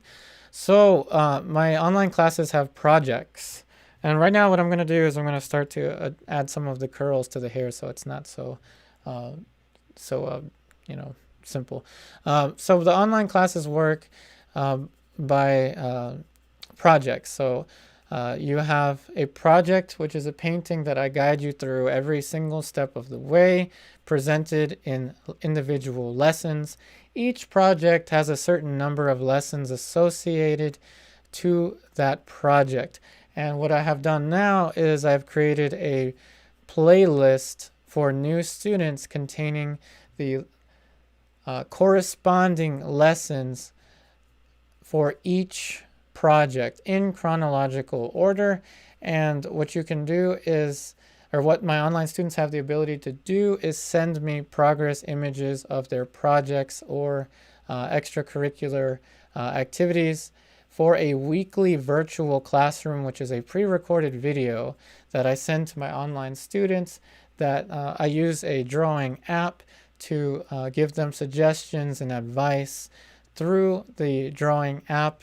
They're seeing the video as I'm talking to them directly in the pre-recorded video. And I take a screenshot of everyone's image in the virtual classroom. And then I create another post on Patreon containing the screenshot. So every student can download their individual screenshot from the virtual classroom. And, you know, for more information, I have more typed in Patreon, but that's the gist of the main gist of how it works. It really connects you with me a lot more, and I really get to be your teacher and guide you through the projects. And the way it works now is it's actually been upgraded to 3 lessons a week, and you can send me images from the first lesson, even if I'm on lesson, say, 200. You can always send me images of your lessons and take the classes at your own pace. The classes are set to have, they're results-based classes that allow you to work at your own pace. And another thing you have with Patreon is the Patreon Messenger. So online students that ask me anything, Donda, we were just talking, anyone that asks me questions on the Messenger, I'm always looking on that Messenger. I'm like a hawk, as I say, always looking at the Messenger. So hopefully that answers the questions about the online classes. I would really, I would really enjoy to have you as an online student, Jetapo, and everyone else that's interested. So please check it out. It's just Google patreon.com and Upari. So patreon.com/Upari. All right, so we got a couple comments here, so I'm trying to scroll and read quickly. What colors will I use for the mustache? Pallavi Jane, hopefully I can pronounce your name properly. For the mustache, I'll probably use French Umber, yellow ochre, and maybe yellow ochre combined with ivory black for a kind of coolish color. Polly, yep, ignoring the haters. Yeah, haters are gonna hate. Marcy.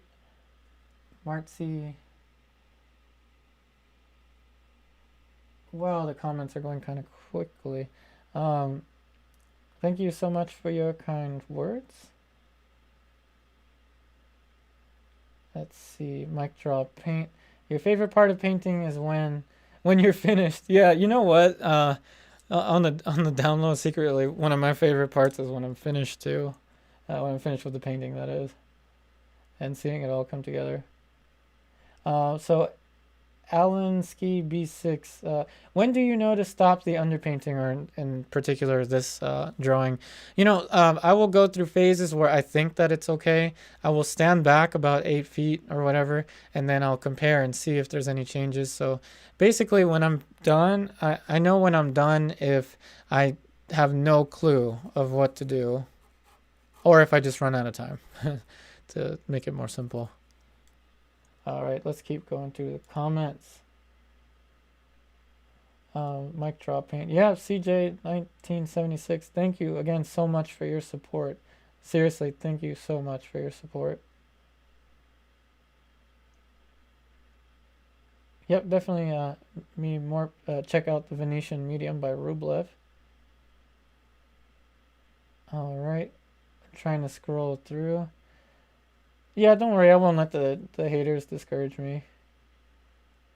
And I'm really thank you, Bruno. I'm really appreciative of all of you.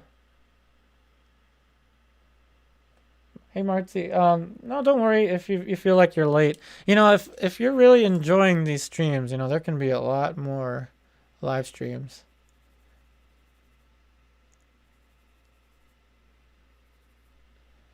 All right, so let's see.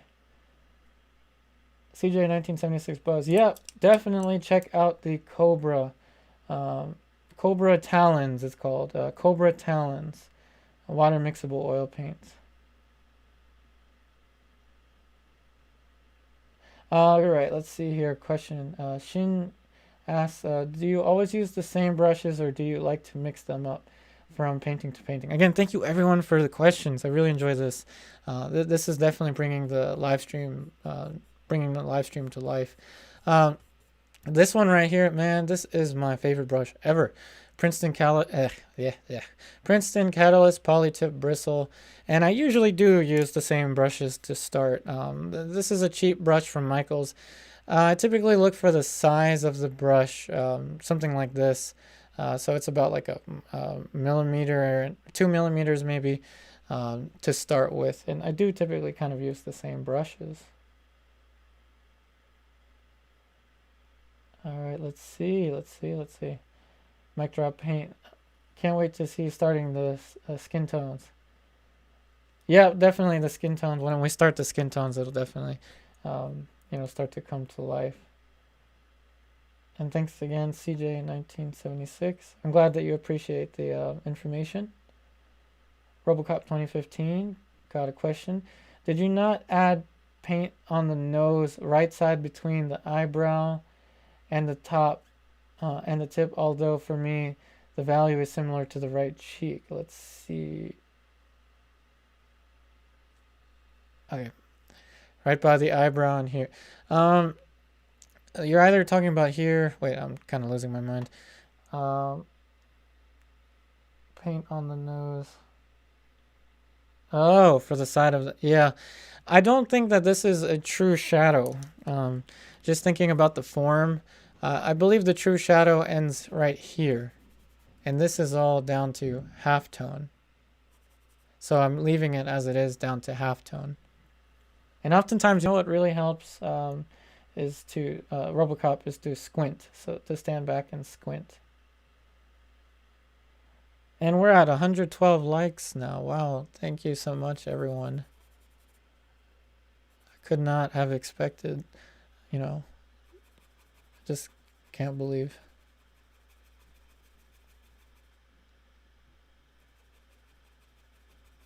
And the way I work, and please keep the questions coming. I know it took me a while to read. I'm kind of a slow reader. It took me a while to read, but yeah, please keep sending the questions. I really don't mind answering questions while I'm working. It really does add to the conversation. And the way I work, as I always say, is I look for the most obvious stuff. And then sometime after I stand back, sometime after I've spent like an hour, or in this case, an hour 44 minutes, which, wow, time really flies. There's epiphanies. We painters will get epiphanies at a certain point. And we're like, what? How could I not see that, And those epiphanies, you don't have to work for them, really. They happen. The most important thing, really, is that you enjoy the process. Because if you enjoy the process, if you enjoy the way that you're working, you're going to naturally, progress. You're going to find a style that suits you. I just personally think that the classical approach is one of the best ways to get started with painting. And again, if you have health concerns, with the oil painting materials, I highly recommend Cobra Talons. Just the only thing to note is that Cobra Talons does dry a little more slowly. But in terms of the colors, their pigments are really nice. The paints handle really nice. And oftentimes you won't even know that you're using water cleanable oil paints. High power, courage, and wisdom. I'm glad you made it here to the live stream. Thank you so much for joining in. Oh, thank you. I'm glad that my videos have taught you. And again, this is really, I consider this my art. Combining video and painting in such a way that others may benefit. You know, in the future, if none of my paintings are known or survive in the future, I at least hope that in the massive data banks or clouds hundreds of years from now, that my pre-recorded videos will still be there. I hope.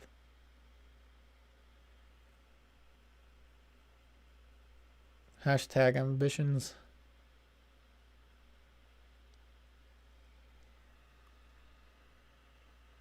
The name of the painting, let's see. I have it in the description. I want to click onto the description. Somebody help me out here. The name of the painting, I think it's by Diego Velázquez. It's of Juan. I forgot the rest of it, but I also have it typed in the description. I'm sorry I haven't memorized the name.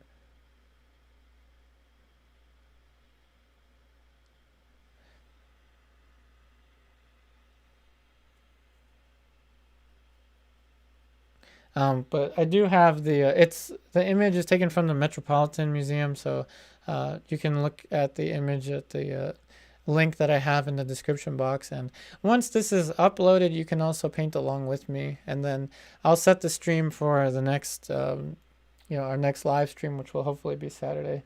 Thanks, David. That is the name of the painting, and of course the sitter. So what would everyone like to see for the Saturday's live stream? So would you like to see the continuation of that Rembrandt? Would you like to see the continuation of the Nelson Shanks, the continuation of this one, or the continuation of the Van Dyke?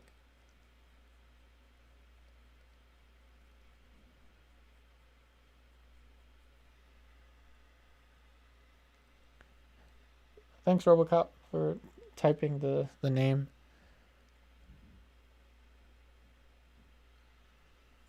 All right, I'm going to stand back again. We're getting there, kind of getting there. I think I could have a little more for the goatee. Rembrandt, Stephen? Alrighty. We'll definitely do the Rembrandt. Actually, let me go ahead and write that down in my notes.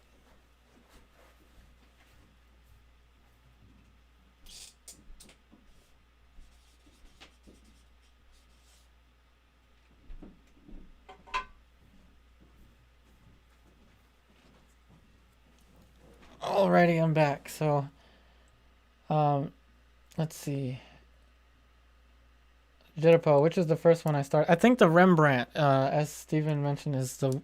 I don't think I've touched the Rembrandt painting in maybe like a month. That's the one that I haven't quite even painted in the background yet.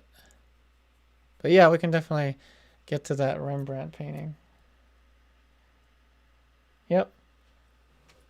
And again, I'm also considering doing some bonus Alla prima still life, landscape. I also like animal paintings as well, wildlife paintings, or pet portraits. Is anyone here from the Daily Upari days? Remember when I used to do pet portraits?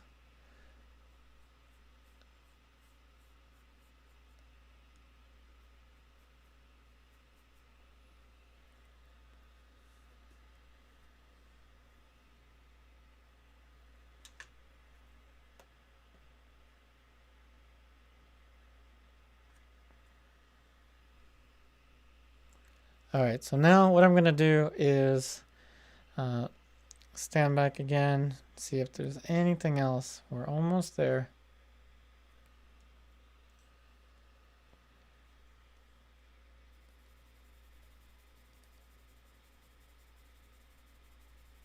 You know, even the edge of the hair is something I take a lot of care with. Wait till you see the Alla Prima approach that I use. You know, this is very calm, collected, meticulous. Wow, look at that. What in the world? I do have the collar too high. Wait till you see the Alla Prima. That one's gonna be. Those are gonna be wild. Hey, Polly. Oh wow, Stephen. Yeah, you've been here since the beginning. Oh yeah, we talked about it last time. Yeah, thank you, Stephen, for staying with us this long. Polly, remember the cat? Oh yeah, my mother's cat. Yeah, I do want to do more of those types of paintings. So see how you have these epiphanies. So this might have been obvious to you, but it wasn't obvious to me. You know, I'm just looking at this shape here. It's smaller. It's almost like the thickness of the brush. And then, of course, I'll go back with the facial hair.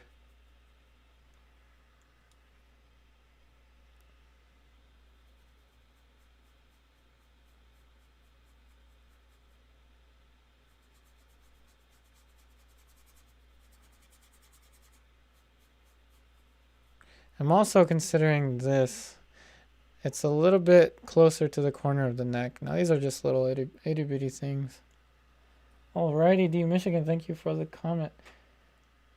Would you say that the layering / glazing method is better in achieving realism compared to Alla Prima? Oh yeah, definitely. I mean, you know, I'm probably going to upset someone by saying that, but yeah.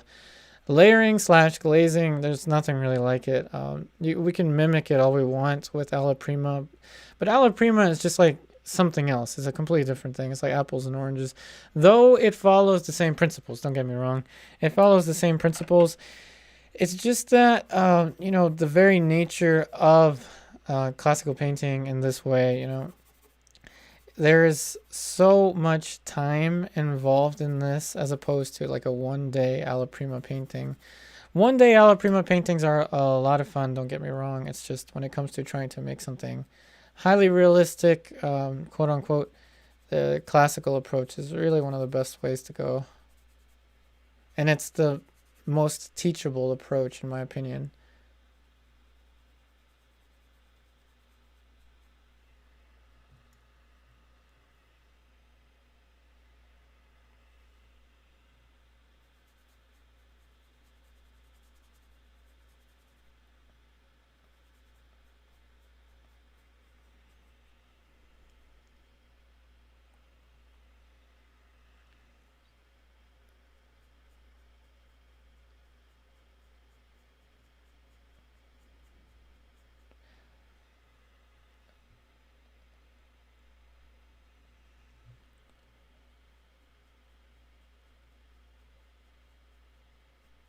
So now I'm putting the beard back.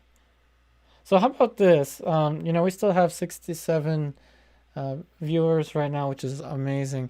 How about we introduce a question? How about that, right? A dialogue.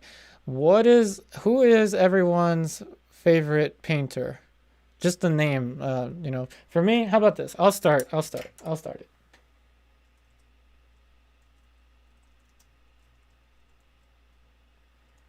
All right, so he is my favorite painter at the moment, Nelson Shanks. So what I want everyone to do is just type the name, the first name, the last name, or you can do the whole thing. First name, middle name, last name. Everyone start writing the name of your favorite painter. And this is awesome because, you know, you may discover a painter that you've never heard of. So that would be a nice learning experience.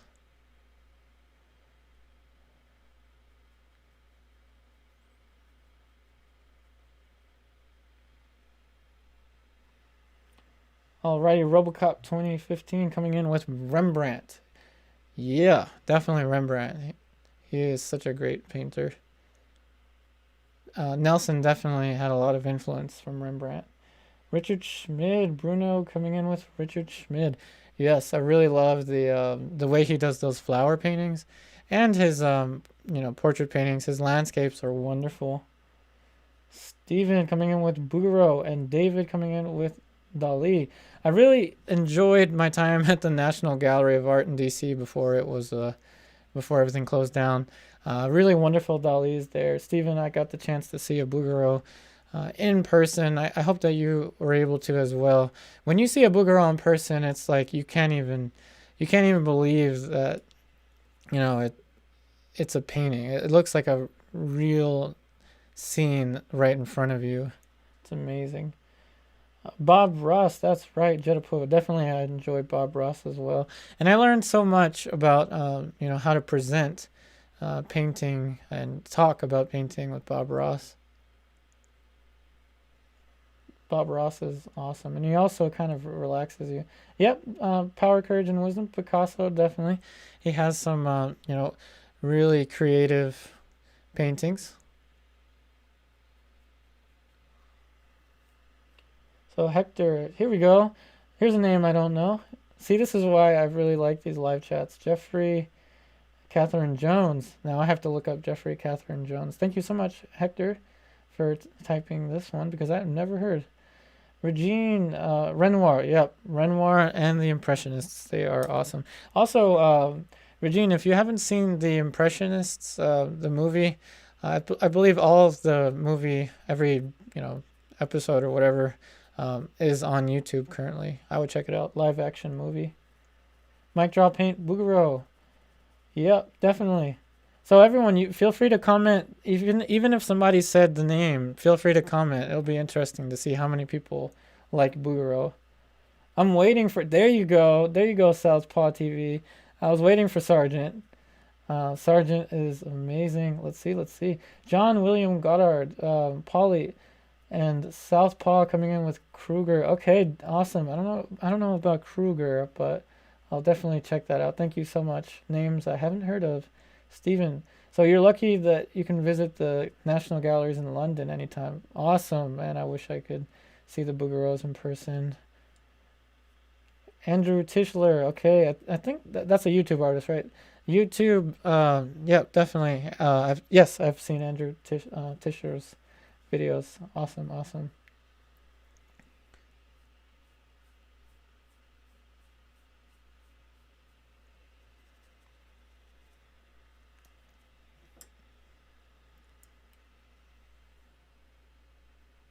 So hopefully I have the beard back.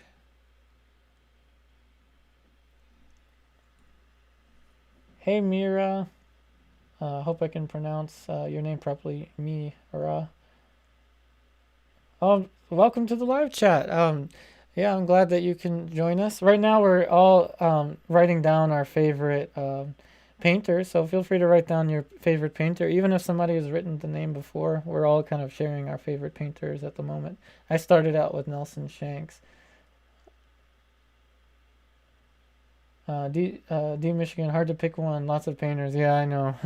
It is kind of difficult to pick, but sometimes your favorite can change once in a while.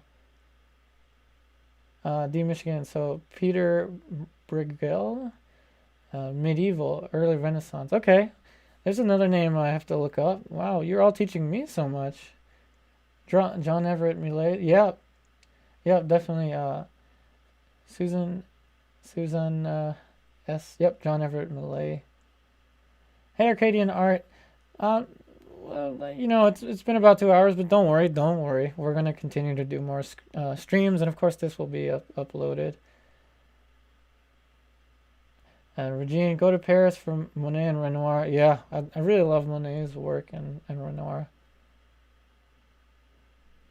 Oh wow! All right, I'm trying to keep up with the. Thank you so much for sending the comments, everyone. This is awesome. Let's see. Yeah, Bruno, that was most likely an autocorrect. That happens to me once, a lot. But yes, thank you for pointing that out. Polly, in the middle of doing Godward's Oof, I cannot pronounce, but more names I need to look up. Power, Courage, and Wisdom, Da Vinci, definitely. Mic drop paint, you think I have the proportions almost exact? Hopefully. There's probably some differences, but thank you for that. This is a wonderful live chat we've got going on here. D. Michigan formerly studied Chinese painting too under apprentice program. Really? That's so cool. I have had a friend named Kai. He also studied similar, but he moved all the way out to California.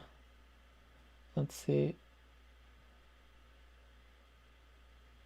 So let's see. Mic drop paint. Top 5 goes like this: Velázquez, Constable, Caravaggio, Bouguereau, Waterfield. Yep.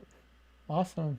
Although, wait a minute. Do I know Waterfield? Oh, I have so much research to do. Thanks, Regine. Mic drop paint, Rembrandt, and then Nelson Shanks. Yeah, definitely Nelson Shanks. Stephen, Sargent's painting in the War Room in National Portrait Gallery. Yeah, I wish I could. Yeah, that painting is monumental. So now I'm going to stand back again. I think I can probably feed a little bit more paint into here. It's kind of empty. All right, let's keep checking out these comments. Bruno Cesar Santos. Yeah, Cesar Santos. Yeah, his work is wonderful. Hey, Susan. I'm glad that you liked the video. Oh, yeah, Klimt. Yeah, I really enjoy Klimt's creativity. Amazing. Thank you, everyone. And keep on writing, you know, even if your favorite painter has already been mentioned. This is one of the most interactive live chats to date. I really enjoy this. Dondo, feel free to send me any questions later on that you think that would also be good conversation questions.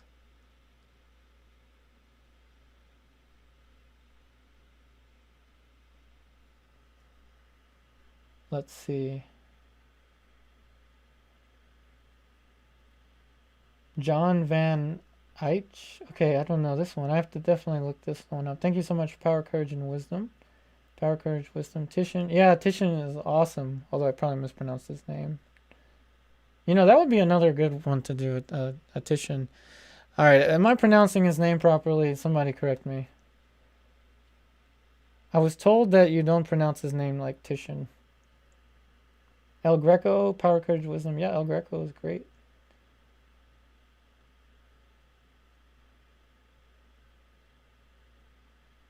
Regine, I definitely have to look this one up. Well, thank you so much for writing that.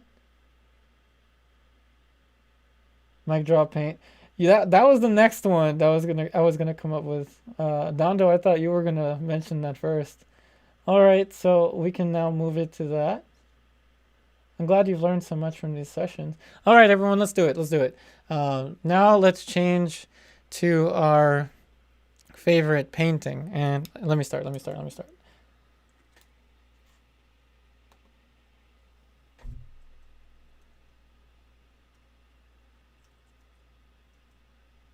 Dang, you already got it. Sargent's is good. I'm trying to type really slow.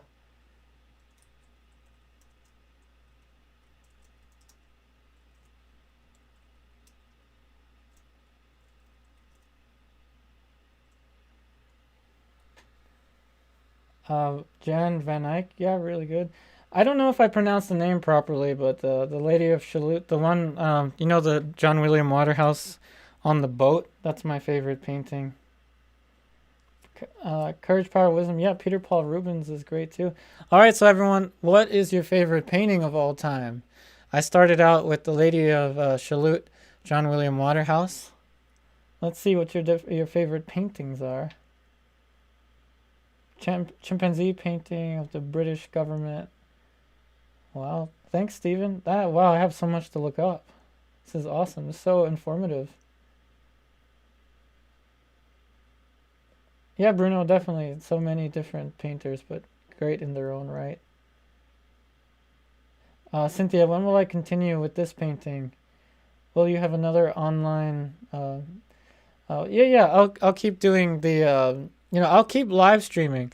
If you are interested in these live streams, if you really enjoy these live streams, everyone, definitely let me know with a like. Let me know if you really enjoy these streams with, if you don't mind with the super chat here and there. It helps me, and then hopefully this information helps you, and that will help me to create more streams.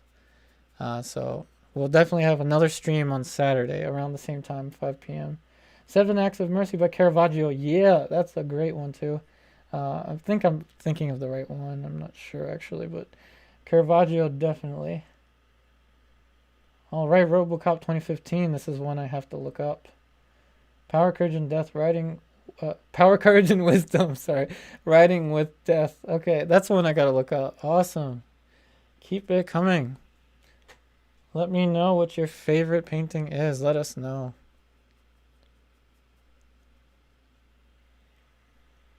Gustav Klimt's The Kiss. All right, Susan. Awesome. Wow, Stephen, the Mona Lisa, you've been working on the study for 9 months. Awesome. Yeah, I wish I can go to the Louvre one day. The only place I've ever been to in the world outside of the East Coast is Peru, Lima, Peru. I just visited for a little while, like a week when I was a child. But I really haven't traveled much. So Bruno, John Herbert Van Eyck started. Let me see.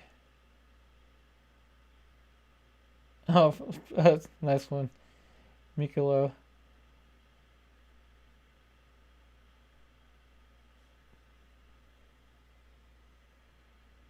Let's see. William Arcadian Art, William Bouguereau, Van Gogh, Van Dyke. Awesome combination of painters. Hey Hector. It is so hard to choose just one. Tizen. I hope that's how it's pronounced. I have to look this up before I start one. One of your favorite paintings is Jean Summary. Oh, by Renoir. Yep, definitely a lot of paintings I have to look up. Yeah, this chat has been really, really wonderful. All right, so now I'm going to stand back. You know what I'm going to do? I'm going to turn this towards you again. Whoops, almost dropped it. All right, I'm going to turn this towards you so you can see. Omar Constable. Yeah, definitely.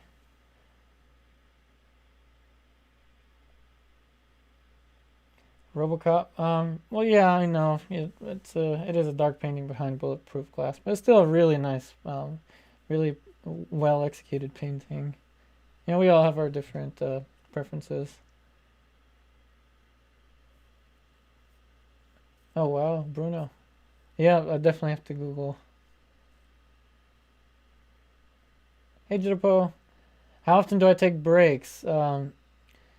When am I not making videos or streaming? Yeah, I'm kind of always painting at least, but streaming I'm trying to do Monday, Wednesday, Saturday, 5 p.m. Eastern Standard Time, but that is tentative, however you pronounce it. It can change. I can add more, or I don't know. It depends on how much everyone likes the streams. If you really like the streams, then you'll get a lot of streams, because I can just paint and talk forever. I'm just gonna cover this. Oh wow, yeah, this shape is completely off. Let's see, more questions. Venus by Velázquez, David. Yep. That's a really good figurative painting. Girl Before a Mirror. Good. Hey, RoboCop 2015. So, do you think the likeness is there? Maybe we're there. Oh, thank you, Mike Draw Paint. I hope I have the, proportions there. Coffee Shop Vibes. Awesome username. What is the darkest shade of black that I use? For me to get the absolute darkest dark, I like these two. Whoops. These two are actually over here. This is Ivory Black, Williamsburg. I like the Williamsburg Ivory Black with a tiny bit of the Alizarin Crimson like extra Old Holland. That's probably the darkest dark I can possibly get. How often do I take breaks during a painting session? Oh, I did often. I'd say about if I'm not live streaming, about every 20 minutes to every 30 minutes. But as you see now, I'm kind of taking a break as I'm answering questions. Hey, Stephen, you were lucky enough to see the Mona Lisa in 1973. Really? You couldn't be 4 feet close to it. Wow. When am I not doing videos? I don't know. I mean, when I'm not doing this, I'm doing either my studio work or caring for my bearded dragons, or I'm, working on my online lessons. Thanks, Robocop. Let's see, mic drop paint. Velázquez Triumph of Bacchus. Yeah, I really like Caravaggio's Bacchus painting.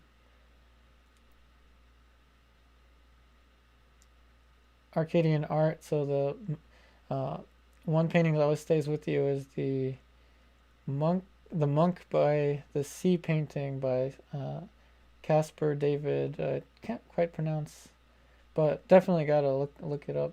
Man, all of you are teaching me so much with these paintings and painters. Hey, Rubens Thompson. Peter Paul Rubens is exciting. What a coincidence. You have Rubens in your name. That's awesome. Hey, Eric. Thank you. Yep, Eric. Yep, this is the umber layer for this stage. And right now we're just talking about what our favorite So Eric, if you want to type who your favorite painter is, and then type which painting is your favorite painter. That's our conversation that's going on right now. Let's see. Peter Paul Rubens, the Damned is very dark and scary painting. Yeah. There's some scary. I find that El Greco has a lot of great paintings in that regard. All right, so I'm going to turn the painting back over and see if there's anything else that I can address on the painting, because I think I've got pretty much everything that I want. I'll give you another tip on proportions and likeness and stuff. I guess I should paint this in. Do any of you use a mirror? Mirrors are I find to be very useful because it helps to see the reflection.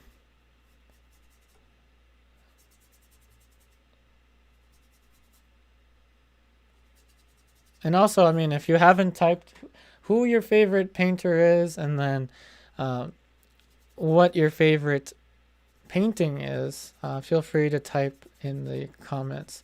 And I believe that the comments will stay visible after the video is uploaded.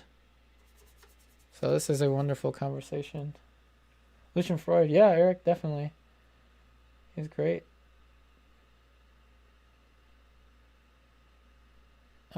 Power, courage, wisdom. You were overseas for 8 years, able to see many museums.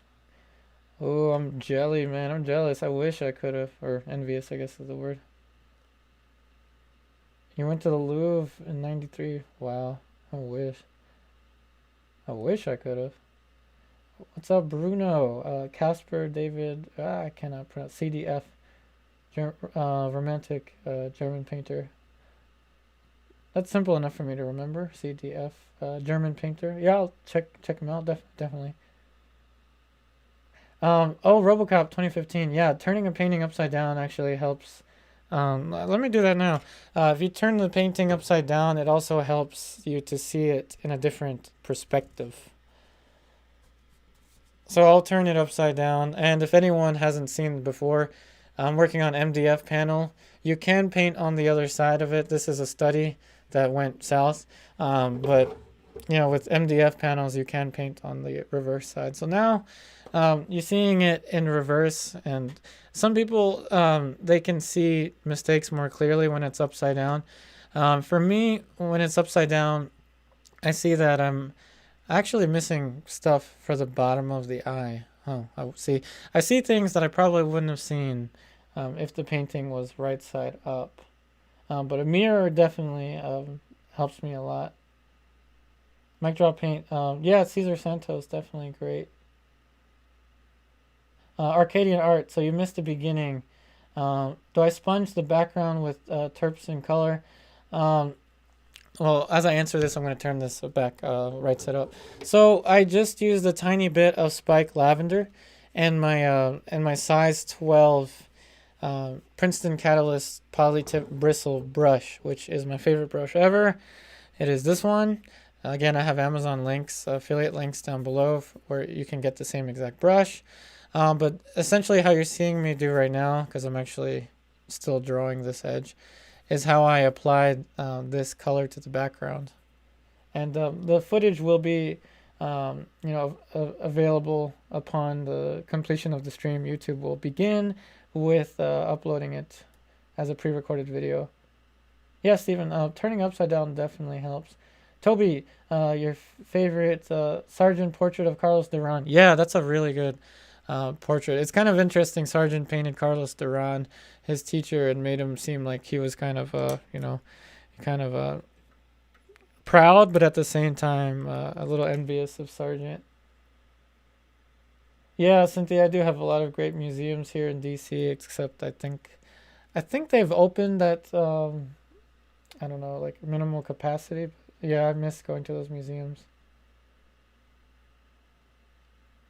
Mike, so I turned the painting upside down to see to see it in a different perspective, and then in seeing it in a different perspective, I see things that I could have missed or have missed, and I'd missed these little marks underneath of the eye,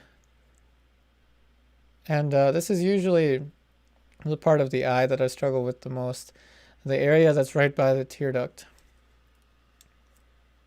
Yeah, taking a photo can also show, mistakes. Let's see, mic drop paint. How much did the easel cost? Oh, I don't know. This was a long time ago. This is a French easel by the brand Julian French easel. I think they're about 100 something, like 140. But the legs are broken on this easel. This is a plein air easel, everyone. This is a plein air easel with broken legs. So that's why it's on a table now. It's a tabletop easel. All right, Bruno, CDF did mostly landscape paintings. I do want to do more landscape paintings. Landscape videos would be fun. Yeah, I'll definitely check them out. Yeah, Powered Courage and Wisdom. I also have a lot of paintings that and studies that went south, hence the one behind this one. No, Mike, I usually don't turn the photo reference upside down, but I'm sure it wouldn't hurt to look at the photo reference upside down. What's up, Hector? Isle of the Dead by Arnold. Yep, definitely have to look this one up. Wow, I can't wait to scroll through all of these suggestions. Yeah, mic drop paint. They're really great easels. These the French easels. They're a little on the heavy side, so it's definitely an arm and a leg workout if you want to use these in plein air. I have used this with the broken legs in plein air. All I do is just put some clamps on the hinges that are broken.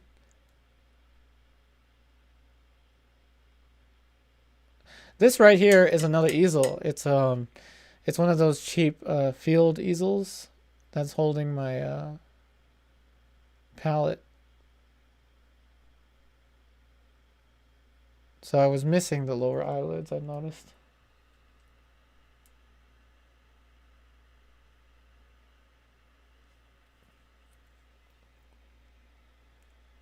Wow, look at that. It's already, we're at 122 likes. So thank you, all 122 of you that have left a like.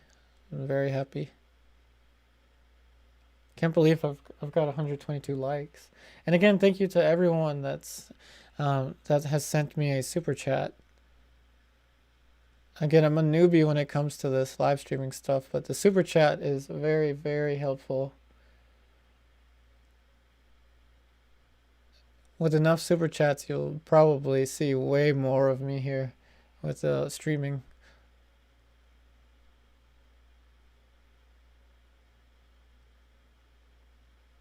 I'm just putting a little more paint into the iris to draw a little more accurately. So D, Michigan. So it is interesting to see that oil painters do everything vertically. The easel is understandable, but I noticed that even the palette is held vertically. I'm doing this, yes, I am D, Michigan. I'm doing this just for filming. When I paint on my own, I hold my palette, or I just put this palette on the little bottom part of this easel. By the way, the French easel has a little thing below here where you can put your palette. So, or I'll just put the palette here. But I rarely actually paint like this. When I'm painting by myself. Let's use the back end of a brush to take out a highlight.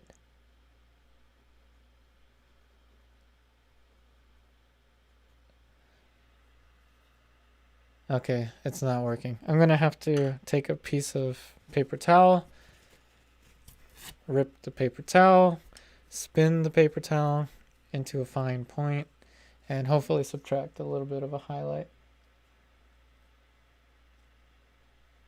All right, so Arcadian art. In terms of applying oil paint for skin tones, transitions, shades, do you load the paint lightly? You seem to dab a lot and not use so much strokes.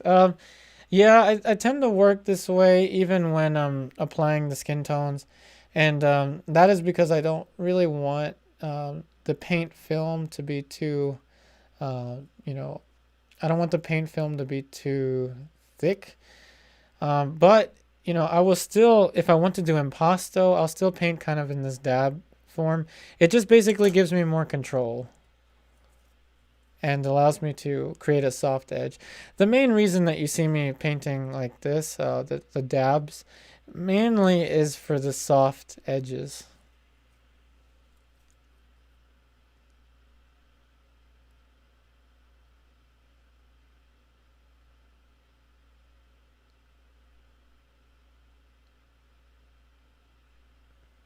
So now we have the highlights. Hope I'm not tiring everyone out so much, because now I have another question.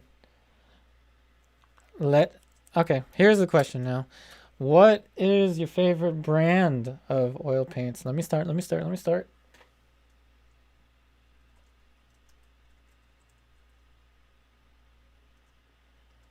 Okay, so currently my favorite brand is Old Holland. So hopefully I'm not tiring everyone out. What is your favorite brand?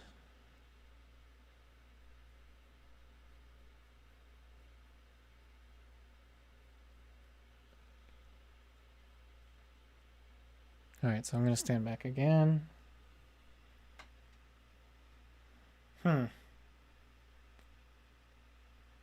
As I said, I always struggle with this. Something's going on there. So I'm going to soften it. Gregorian. Yep, that's a really good paint brand. Actually, I've used it too, Stephen.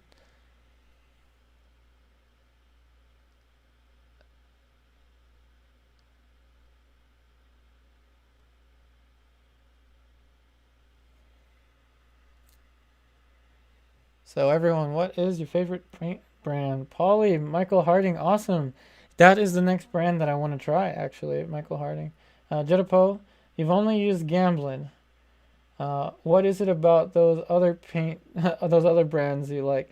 What I like, Gamblin is a good brand. Gamblin and Winsor Newton are good brands. What I like about Old Holland and Williamsburg and Rublev, which are the brands that I have, is I want to say the ratio of pigment to oil in the tube. Basically, are you ready for some paint tube ASMR? This is French Umber Rublev. Ready, set. It's very heavy. So, the more pigment to oil that you have, and I think this is the way it goes, the heavier the paint tube will be, the thicker the paint is, and that's what I enjoy about those paints. Again, ready for your paint tube ASMR. This is Williamsburg handmade oil colors. Again, one of my favorite brands. Flake white. Ooh, you ready for this one? It shook the whole thing. Probably shook the whole house, but that's what I like about them. They're very packed with pigment, very rich. Not to say Gamblin isn't. It's got a lot of pigment to it as well, but you know, there is a difference with the brands that I have here from what I've noticed. Alrighty, let's go and look at the comments. So let's see. All right, so whoop, comments out. Pello McPastry, Winsor Newton, and Gamblin mostly. Yep, as I mentioned, really good. Robocop 2015 coming in with Winsor Newton. Very nice, very nice. Bruno, you really like Old Holland and Williamsburg, but you love Michael Harding. All right, now you sold me, Bruno. I definitely have to try out Michael Harding, especially the genuine Vermilion and the Lapis, the original, the genuine Ultramarine blue and the genuine red. I want to try. All right, let's see. Arcadian art. So you still use student grade Arcadian art. You know, I did use student grade in the beginning too, but you know, there is a difference when you switch to the artist grade, and then when you switch to the professional grade, big difference. Mike Draw Paint, Winsor Newton, solid choice. Yep, Bruno, the consistency is really good with the paints that you've mentioned. The consistency of the pigment to oil. Mike Draw Paint, Winsor. Yeah, don't worry about the autocorrect. It's okay. Camille Corot. Yes, I have. She is a really great painter. Yeah, definitely. Speaking of, you know, female artists, one of my favorite paintings of all time, actually, when I was just starting out, and still one of my favorite paintings of all time, is by Elizabeth Vigie Lebrun. Has anyone heard of her? Female artist in a time when it was very difficult to be female artist. Wonderful painter, you know, up there with a lot of the great painters in her time period. I believe she was trained by her father, but rose to be an excellent portraitist. So let's see about the paints. So you pastry, some Grumbacher colors, cobalt violet. Yeah, cobalt violet is really nice. Yeah, the weight of the paint is awesome. Bruno cobalt, Michael Harding cobalt teal. Really? That would be a really good one for still life and potentially landscape.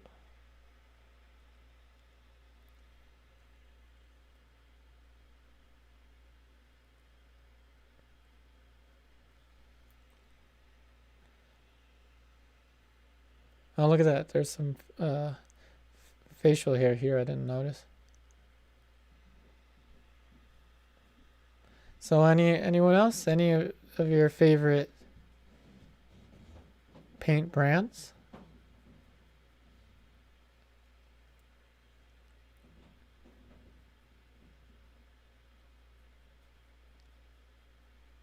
I'm gonna have to start writing these questions down. It's very fun.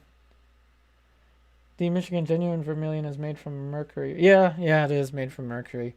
Oh, but you gotta live on the edge sometimes, right? I really want to try the genuine Vermilion. It's like on my bucket list of oil paints to try. All right, poly. So student grade paints can be several colors to. Okay, let me see.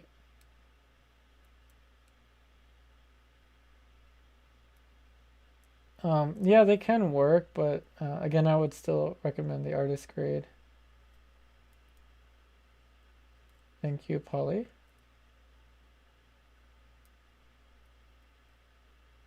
Oh, you know what? Mic Drop Paint. Yeah. Alrighty, Mic Drop Paint leading the conversation. That is a great question. Your favorite era. Let me start.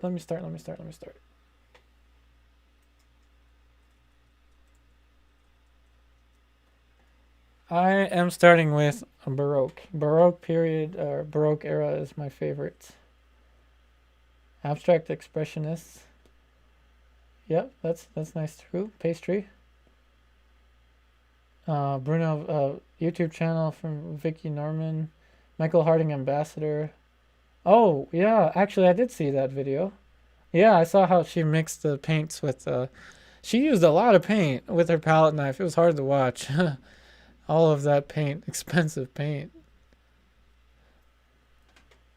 Mic drop paint, yep, Baroque, for sure.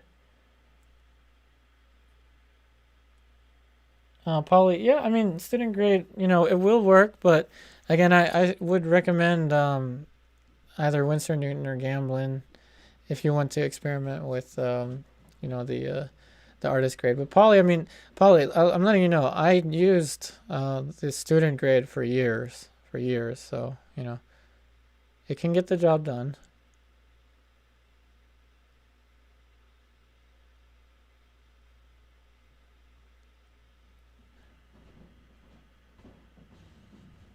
Oh, you always use artist grade. Okay, I think I just read it wrong. Favorite oil paint company? I mean, yes, Old Holland. Oh, there you go. Power, Courage, Wisdom. Old Holland, Michael Harding, Blue Ridge. I haven't tried Blue Ridge. Yep, Rublev, awesome. Gamblin, awesome. Richardson, awesome. Uh, and Cobra Talons, of course. What era is Bouguereau? Interesting question. I don't know. Bouguereau was alive actually around the time of Sargent, so 18th century or I think 19th century, I believe.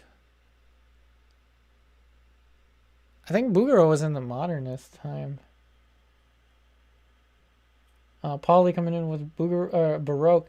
Look at that, we got 3 with Baroque. Yeah, definitely. I mean, if we're painting a Diego Velázquez, I mean, I guess it's kind of biased towards Baroque, but what is everyone's favorite art era?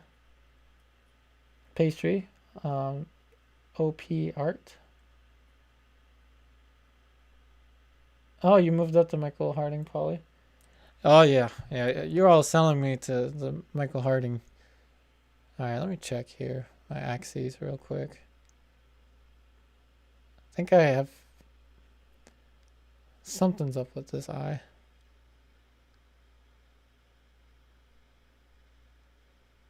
And again, thank you everyone. This is making the videos so informative. This is so much fun.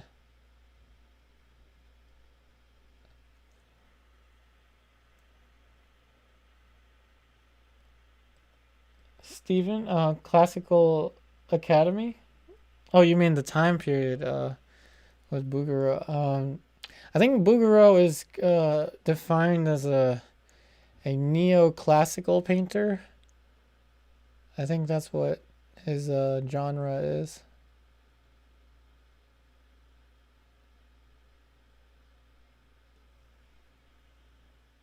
So keep the comments coming. I'm just going to be over here putting more information in for the structure of the eyelids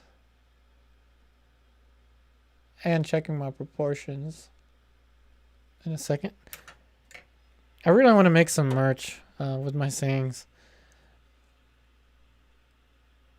I wonder if anyone would be interested in merchandise.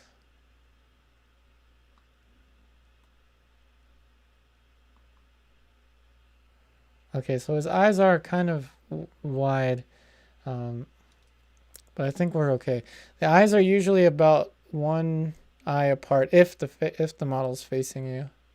All right, I'm gonna check on the comments. We should be good right about now. All right, let's see. And Arcadian art. Anyone listen to classical music while painting? I heard that Nelson Shanks did. I heard that he would listen to classical music. While I paint, I usually have Netflix on. To be honest, I was watching just now. I was painting a portrait of my bearded dragon Pepper, and I was watching a Netflix movie or TV show of Pablo Escobar called El Patron del Mal. Del Mal. Let's see. So pastry, listen to everything and nothing when painting. I gotcha. RoboCop 2015 Baroque. You like atonism?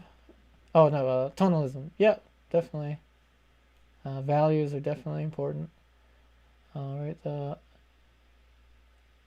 So, D. Michigan, obsessed with late medieval arts, traditionalist period, egg tempera. Yeah, yeah, I really like that time period as well. Bruno, Michael Harding, genuine Chinese Vermilion is fantastic. Oh, you have it? Oh yeah, yep, I'm sold to it. I gotta purchase it. It's very expensive here. It's about $85 for a tube. So if anyone wants to help me with a super chat, I'll be able to get the genuine Vermilion soon. I know you don't really need it, but it's I don't know. It's kind of like it's cool. Have genuine Vermilion. Um, RoboCop 2015. How do I use my calipers? I'm gonna get to that in a second. I'm going to just keep reading. Yes, to get the proportions. I'll show you in a second. I'm just reading the other comments. So Regine, uh, you don't like listening to music while painting, but will occasionally have my videos. Oh, thank you so much, Regine. Oh, thank you so much for you saying my voice is calming. I'm glad. I've been told that my videos are good sleeping aids too. So thank you. Arcadian art, Netflix. Yeah, yeah, definitely so 2020. Did anyone watch Nailed It? That was one of my favorite shows. I'm currently watching another one, Seven Deadly Sins, with my fiance. Pastry. When I did lots of abstract work, I listened to jazz and drum and bass. Yeah, that works. Oh, drum and bass. I really like Vela, Veela. Oh, mic drop paint. You think so? You think it looks exact already? I don't know. I'll turn it for you. Probably shouldn't be doing this while holding a brush, but I'll turn it towards the camera. Hopefully it doesn't fall as I'm reading the questions, and then I'll get to the caliper. Listen to the radio in the UK. How did we go from? All right, everyone. How did we go from what is your favorite era to what we like to listen to when we're painting? I don't mind. I mean, it's very fun. It's a very interesting conversation. I also will listen to a lot of '90s hip hop. Like, I'm painting classical painting, but I'm listening to like Tupac and Biggie, and you know, that kind of music sometimes.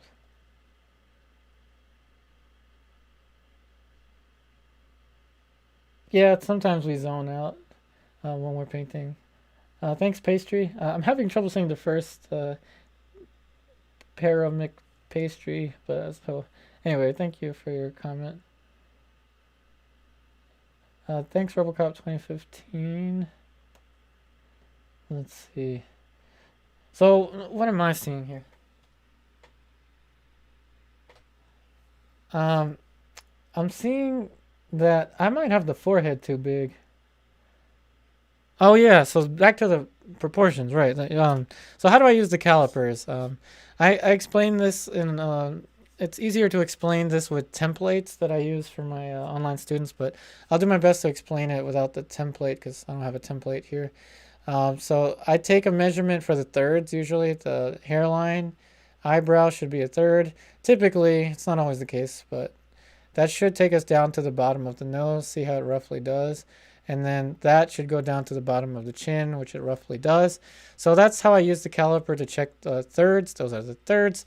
And then the distance between the eyes is roughly the length of the eyes. If the face is facing you, that is the length of an eye. So that changes with perspective, of course. It won't be exact, but this is one test to see, they almost match. And that's typically how it's going to be. And the width of the eye is also similar to that of the nose, which it is. We don't actually deviate that much from individual to individual. It's those tiny little deviations that gives us the individual likeness of our model. So let's see here. The cheapest, so Stephen, the cheapest, let's see, the cheapest genuine Vermilion in the UK is €100. Wow. That seems like that's definitely more than $85 here. But I mean, it would be one of those things that you buy to try see how you notice the difference with it. So Susanna H. Have I heard about Sky Artist Program, Portrait Artist of the Year? Actually, no, I haven't. There's another thing I have to look up. Thank you for sharing this information. Thank you, Hector. Do I like D Michigan? Do I like / dislike Norman Rockwell? I really like Norman Rockwell. I think of him a lot when it comes to. I'm going to turn this over now and fix the forehead. I think about Norman Rockwell a lot when I used to go to this restaurant called Old Country Buffet.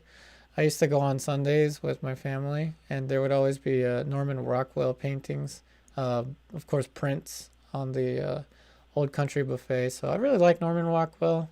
I don't dislike him just because he's an illustrator, and some people don't consider painting if it's illustration, which I think is absurd because illustrators are artists too, in my opinion.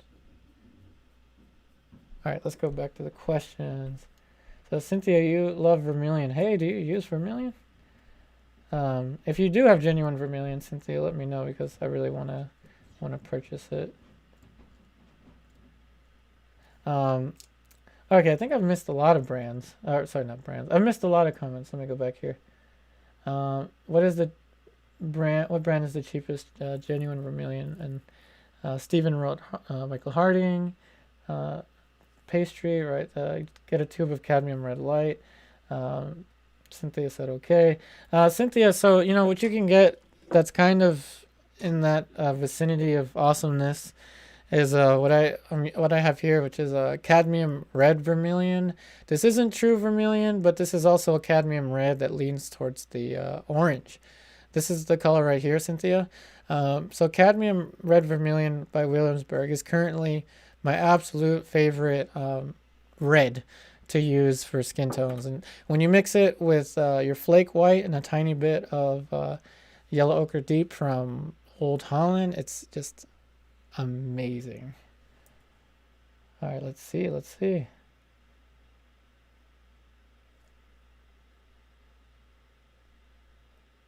Oh, okay. So I'm trying to keep up with the comments here. One page of self-care a day. You're at work watching me. Huh. Well, thanks for being at work and watching me. Doing my video. Robocop 2015. I'm glad you like the information about measuring. And for my online students, I have templates for them. I send them printable templates, and I use that to also help them get exacting proportions. But that's kind of in a nutshell how I use it. Just making sure that I adjusted that forehead properly. All right, let's go back to the question. Can Zorn palette work with Scarlet Red? Pablo, I don't know if I've used Scarlet Red. I think I've used the Naphthol Scarlet. It could work. It could work.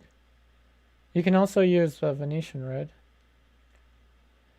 David, thank you for doing this. Are you going to do this Alla prima or more classical window shading technique? Okay, so David, I have a very specific technique that I use for classical portraits, classical paintings.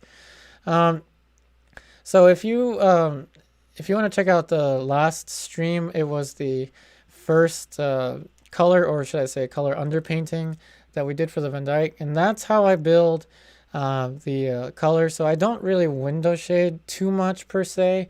I kind of do. I will work one section at a time, but I won't be like Grand Central Academy with it, where I'll be window shading and only spend the sitting on the forehead. So I tend to try and cover the face with skin tone, the second layer after this raw umber layer, or French umber layer. Arcadian art. Hope you can do more still life in the future. Want to see more in depth with light and shadows. I mean, yeah. For still life, I really like Alla prima actually, and I'm considering doing that. D Michigan. Oh, you used to have an Old Country Buffet as well. And they had Norman Rockwell paintings too? Get out, really? Yeah, that's my fondest memories. The Old Country Buffet with the Norman Rockwell paintings. So Bruno, and let's see, in Germany, the Vermilion costs 75 euros. Oh wow. Yeah, okay. Yeah, it is an expensive color, but definitely one I want to try. All right, still trying to keep up with the comments. Let's see. Hatil T, hello. Thank you so much for your comment. Robocop 25. Yeah, it could be, but watch me get Vermilion and go through it in like a month. You're learning how to paint landscapes in the Renaissance genre. Hatili T. Awesome. Yeah, I want to do some more landscapes in still life. Let's see, Arcadian art. Just as a side note, please watch depiction or Wilhelm Defoe's depiction of Van Gogh's life in Eternity's Gate. Yeah, definitely. Anything Van Gogh is pretty awesome to check out, like the documentaries. Oh, RoboCop 2015. You think that we have the? Yeah, I don't know. I don't know what it was today, but for some reason today I was able to go much faster. And again, I really enjoy the dialogue that we have going on here. I've learned so much, and I can't wait to look through the comments. So much about your favorite painters, your favorite paintings. Talking about Old Country Buffet. Just a really fun virtual painting session. This is really fun. All right, mic drop paint. Yeah, I gotta check out that film. All right, Pavlo. Painting a brown horse, but has some reddish brown. Awesome. That sounds awesome. I mean, if any of you want to check out the online classes again, I have my online students also send me a monthly original artwork for the virtual classroom, and it's really fun to see everyone's original artworks.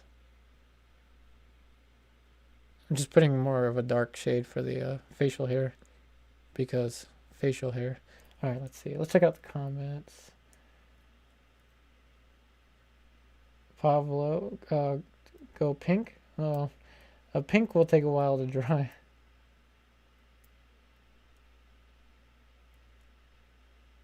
Oh, you mean it makes it more pink? Oh, I would probably scumble, or by scumble I mean drag the dry paint, so that actually kind of helps to cover. So basically painting opaque. All right, so now we've moved into film, so this is awesome. Still going back to the actual painting at hand.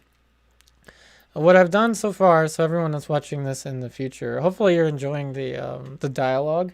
I think the dialogue here really makes this a very unique experience because not only do we have our virtual painting session, but we have such a great audience, and this is just something that I really enjoy. And again, thanks to the everyone that's also sent a super chat. I mean, that really, really is a helpful thing for me, and it's a motivator really to stream a lot more.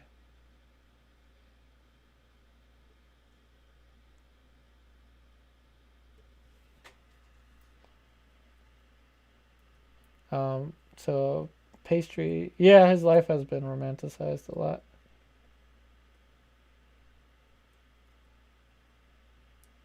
Power, courage, and wisdom. Landscape painting became popular in the late 1600s.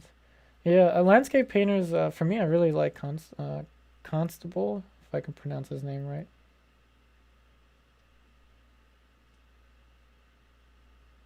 So Jedipo, if I went to Gesso over an old oil painting, I probably wouldn't use acrylic gesso over an oil painting if that's the gesso you mean. I would probably use an oil primer to gesso over an old painting, or what you can do is just go over it with something like this. This is what I use to paint over surfaces. It's just my Griffin, Alkyd, Titanium White, Winsor Newton, and Raw Umber, Winsor Newton. I'll use those usually to paint over old paintings. Have I done portraits of children, Regine? Very good question. And this actually boils down to YouTube. I have done children's portraits in the past, but unfortunately I had to delete those videos because I think it was like last year YouTube started deleting people's videos, creators' videos that had children in it. Yeah, I unfortunately had to delete them all. It was sad to delete a video that had, I think, 100-something thousand views, but yeah, I had to delete it. Or YouTube would, would shut us down. Mic drop paint. Let's see. I don't know the mic drop paint about how exactly that went down with the historically.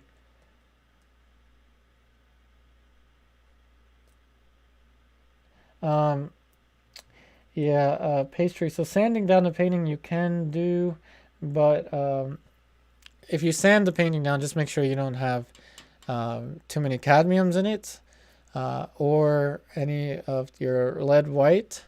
So typically sanding down is you have to wear a mask if you sand an oil painting in general. Even if you're not using lead white or any cadmiums, you still have to be very careful about the air if you sand an oil painting. You can do it, you just have to wear a mask, but I guess at this point we're all used to wearing masks, huh? Especially here in Maryland.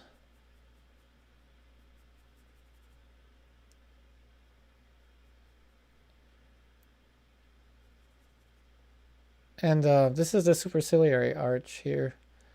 It looks like Velázquez actually emphasized this a lot, this arch.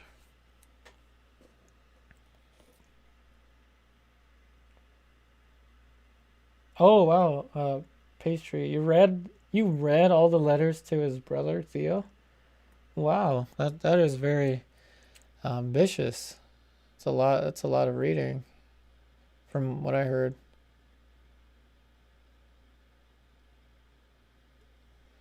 There we go. Now I have that edge.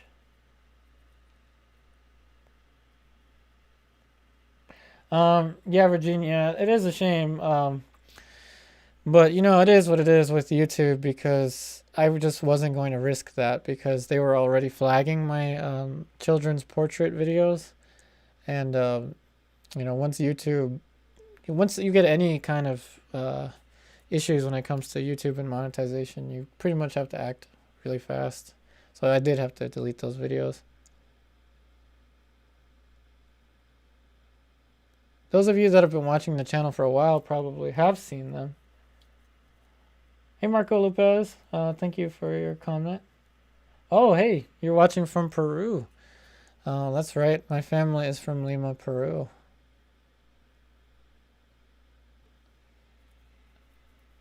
Marco, have you ever had a gallina? That's like my favorite dish.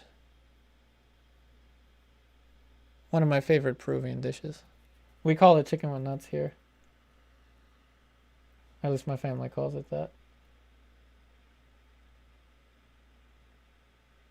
Why mic drop paint? Why would YouTube? Yeah, I don't know. They have demonetized me for showing clavicles, anything down the shoulder, basically. And it's really safe for me to do this or to do still life or landscape on YouTube. But YouTube is very tricky when it comes to that. I don't mess with them. I don't take chances with that.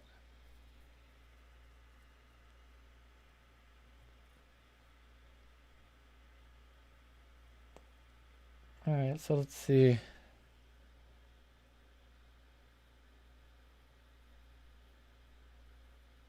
All right, so I'm going to stand back again. Hopefully my legs don't collapse, but I'm going to stand back and see what the painting looks like at a distance. Oh, my legs.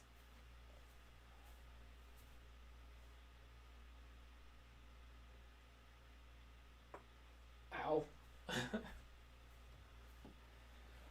All right, I'm back. So I do recommend to stand back at least every 20 minutes. Every 20 minutes.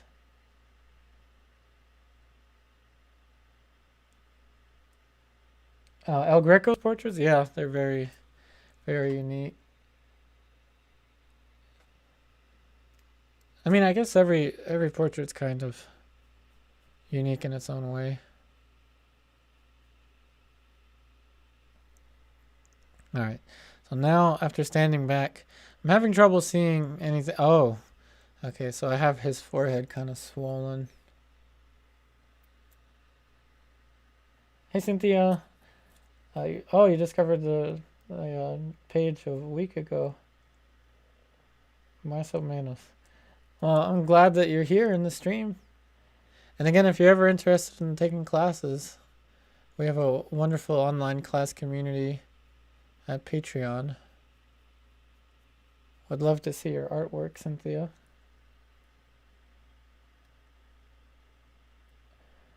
Might have hit the herbal tea too hard. That's all right. Pillow pastry. Herbal tea sounds really good. All right, about now. Okay, so I had the forehead a little swollen.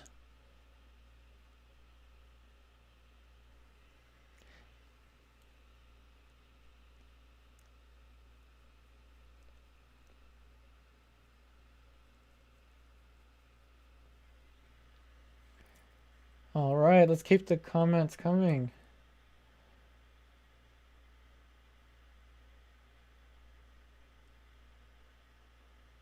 All right.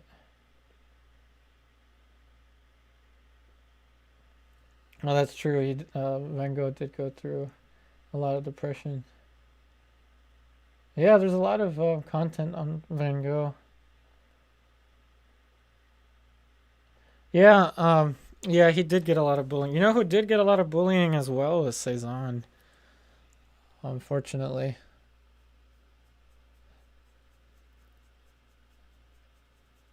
But you know, we as artists, we kind of, at least I'm kind of used to the bullying.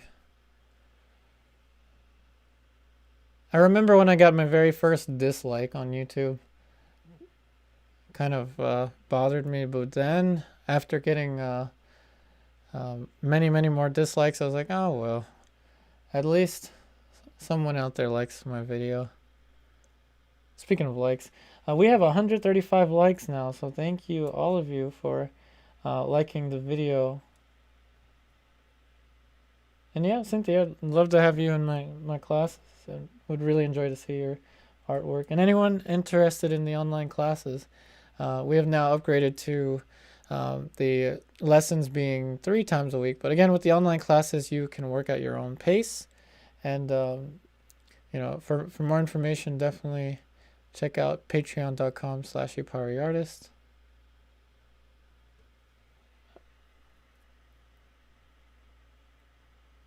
My online classes are $10 a month. Gives you access to the pre-recorded videos for each lesson and each project, and the $20 tier, which is the live stream tier, gives you access to, of course, the online class content, including the virtual classrooms and the lessons and the projects and the printouts. But it also gives you the chance to see the lessons uploaded live now, because this morning at 9 I filmed, I believe it was lesson 15. And each one of the projects consists of a painting project that I guide you through.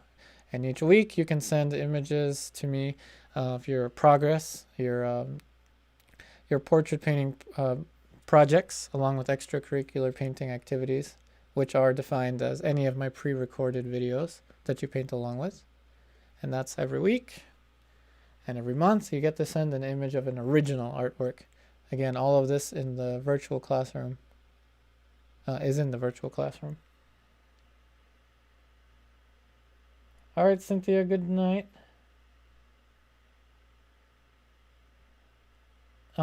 Regine, so it's 2 a.m. over there. Wow, 2 a.m. Thank you so much for watching.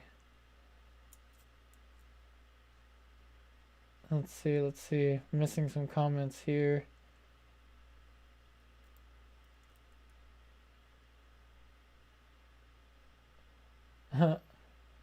I do like the conversations that we have going here.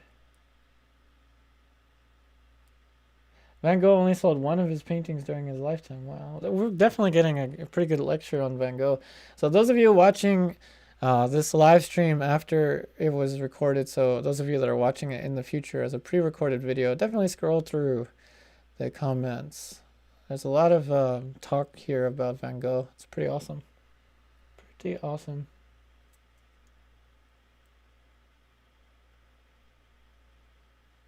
Hey, Steven.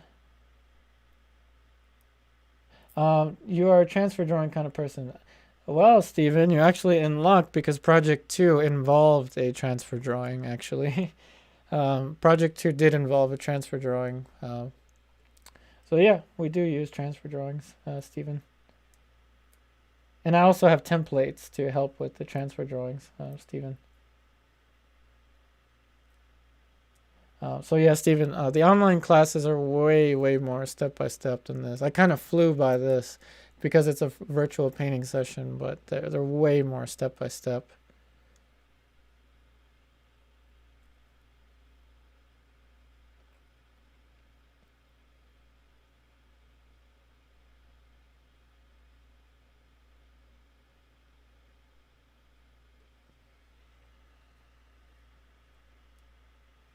Hey, Cynthia, you're still here? Awesome. It's 2 a.m. Oh, but you still want to hang out with us, though it's 2 a.m. Awesome, Cynthia. Now I'm actually putting in the accents for the corner of the lips. I mean, I'm putting almost everything, really, for this Umber drawing.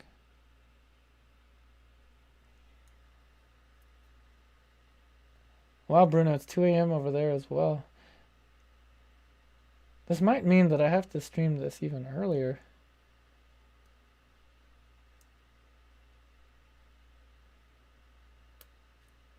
Wow.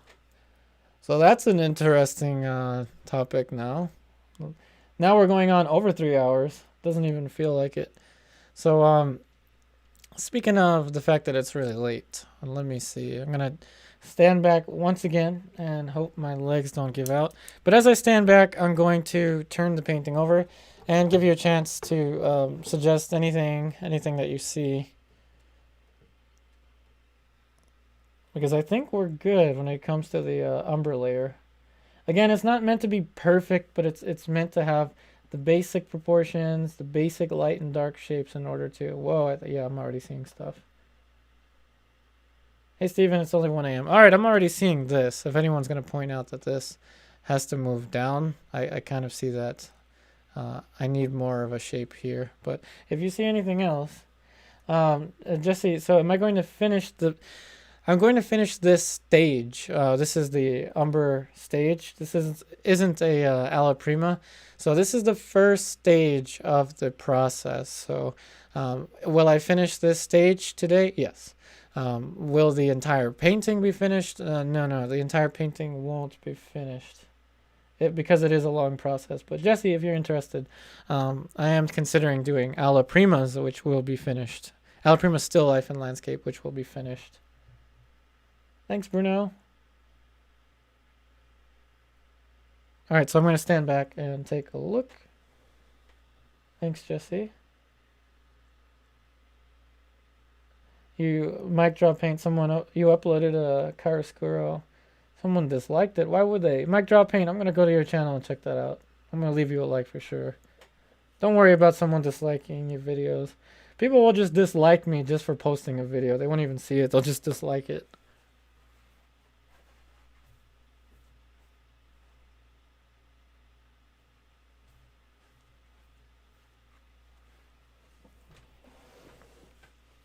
All right, so I'm going to make that adjustment that I saw for the chin. So D Michigan, yeah, perfect resemblance isn't necessary. I know. Yeah, you can use a projector, but I just like the problem solving involved in this. Do I add a little terps to thin the paint? Tiny bit of spiked lavender is what I used. Pastry, the shadow on the left cheek. Yep, I did see that too. I have to put that Well, in particular, I noticed this has to elongate a little bit. Or not. Okay, never mind. I do think that this has to... I'm going to make that change. Don't worry. Yeah, yeah, pastry. Yeah, people are weird. In general, I'm weird. I mean, the weirdness that we all have is what makes us unique and, makes humanity beautiful in a whole. Just, the variety, the vast variety of, portraits that we can paint, personalities that people have. So I do see that this had to move down.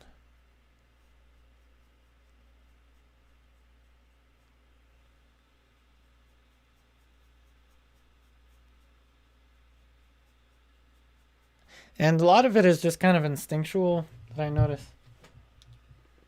Yeah, we are strange animals. Yeah, Mike Draw Paint, I will definitely check your channel out. Can't wait to see that time lapse.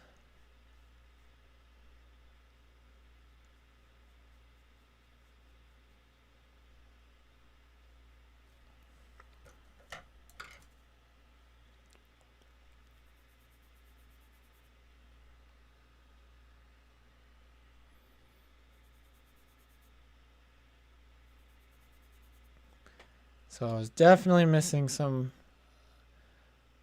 shapes under here. And now that I do that, I see that the...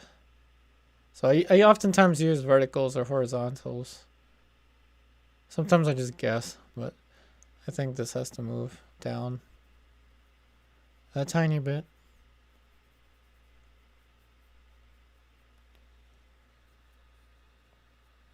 Oh, Steven, yeah, I have stopped posting on Instagram for a little while.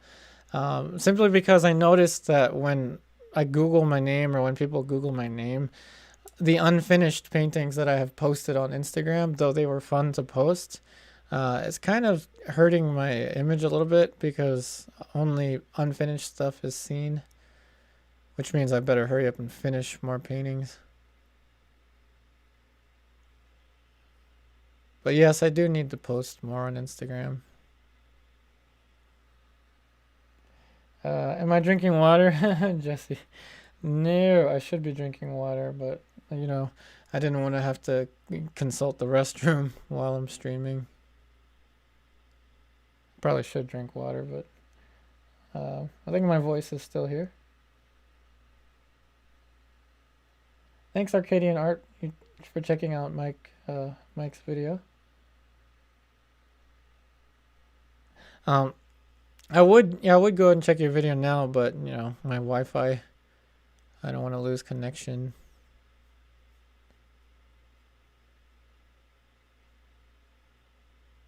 All right, so that had to move. Or not. I don't know. I might be overworking that.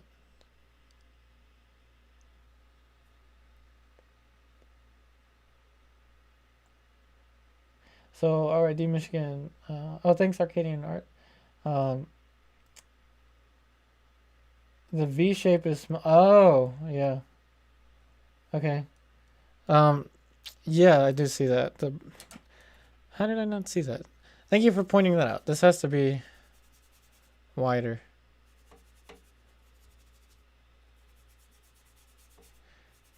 And I'm just using a scrubby scrub brush.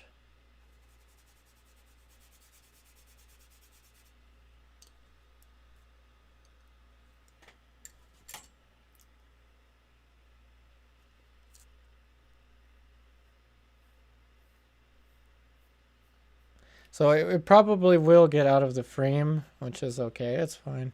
So it actually does extend further than the hair. Good eye, good eye.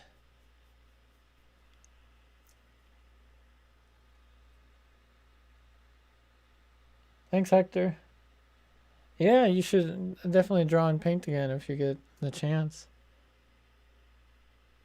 I will very likely be back Saturday around the same time, 5 p.m.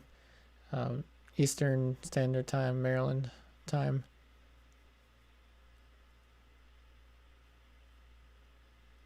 So it looks like it should end about here, if I'm not mistaken, using a vertical line, plumb line. So now I'm actually going to have to add a little bit of spike lavender, tiny bit of spike lavender.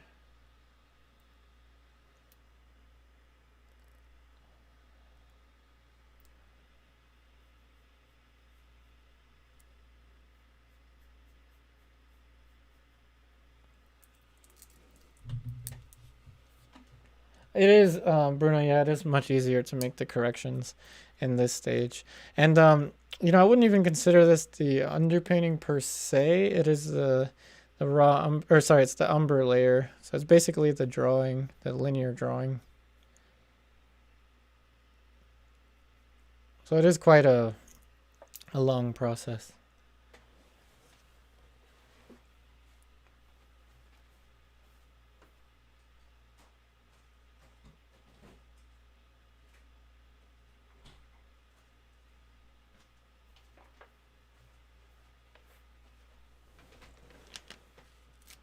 All right. My opinion on modern and abstract art. I enjoy that you can have a visual experience or a visual impact through the methods of abstraction.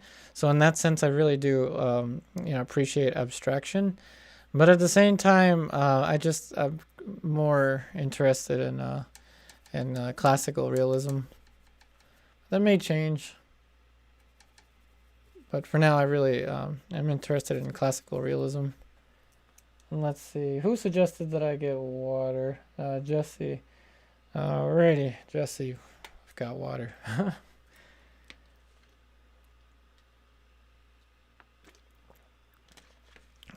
Now hopefully my voice will come back.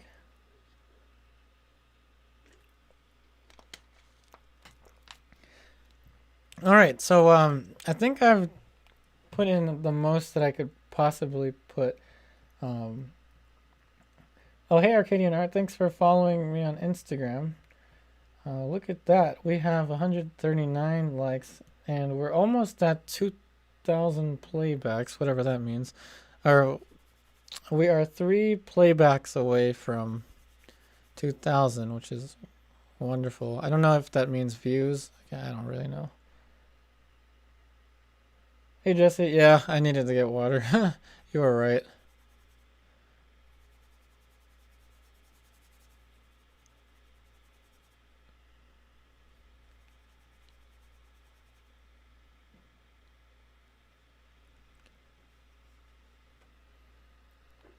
All right.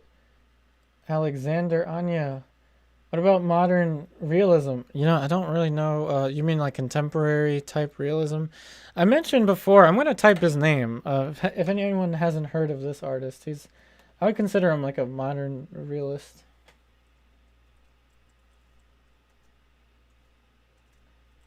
His name is Carrie Dunn. So if you haven't seen Carrie Dunn's artwork, he's one of the Studio Incaminati teachers. I believe he is the artistic director. No, never mind. Dan Thompson is. But anyway, Carrie Dunn is definitely a really good one to look at for the modern. I consider modern realism. So pastry, consider you started out loving modern art and impressionists and still do, but have become more interested in classical painting. Yeah, classical painting represent.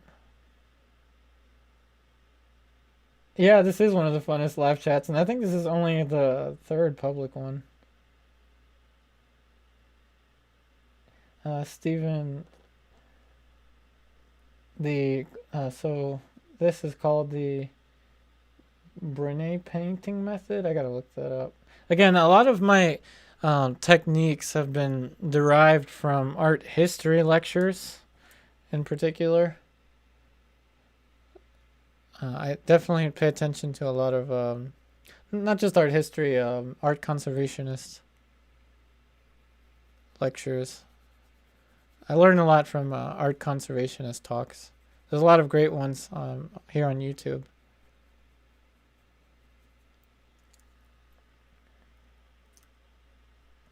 Yep, definitely check out Carrie Dunn.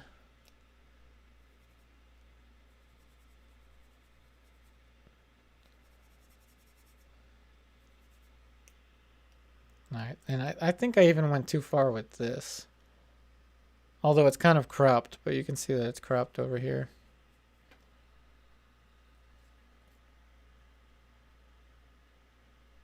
Mic drop paint. Yeah, he does look like he paints like Nelson Shanks, but he does kind of deviate if you see his work on Instagram. He did train with Nelson Shanks. Carrie Dunn was one of his students.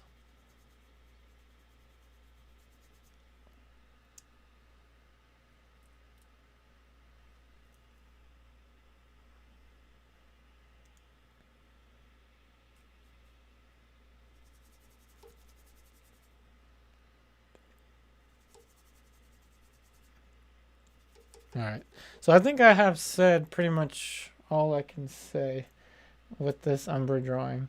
And again, this was a really fun chat. So again, since the comments do have a little bit of a lag, I'm gonna sit here for a couple minutes. Feel free to ask me any questions that you have.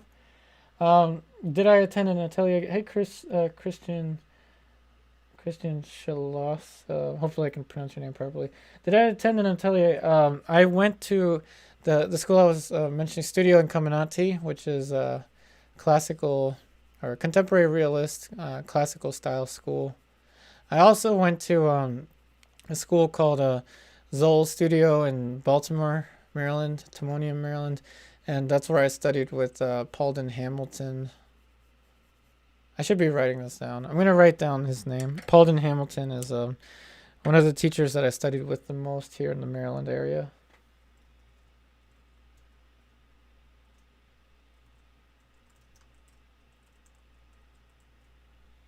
Paulden Hamilton is one of the teachers. He's basically like my mentor, even though I haven't seen him in like 2 years, but he is a wonderful teacher, wonderful painter.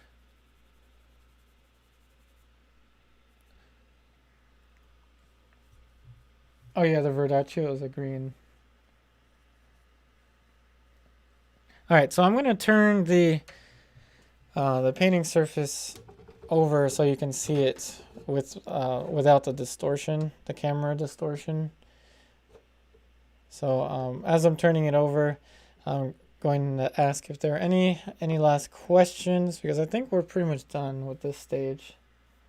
Yep, mic drop paint. I'm glad that you find this fun and relaxing, and don't worry, we're going to do way more of these. And again, thanks everyone for the super chats. I mean, there's really, I'm so thankful to have the super chats. Again, thank you so much for your your patronage with the super chats. So any last questions? Feel free to ask me anything. And let me know if you're really liking these live streams, because I do want to do more of these. Yep, D Michigan. I'm glad that you're enjoying these. I'm glad that you're enjoying this too, Christian. All right, let's see. Steven, autocorrect got you. What happened?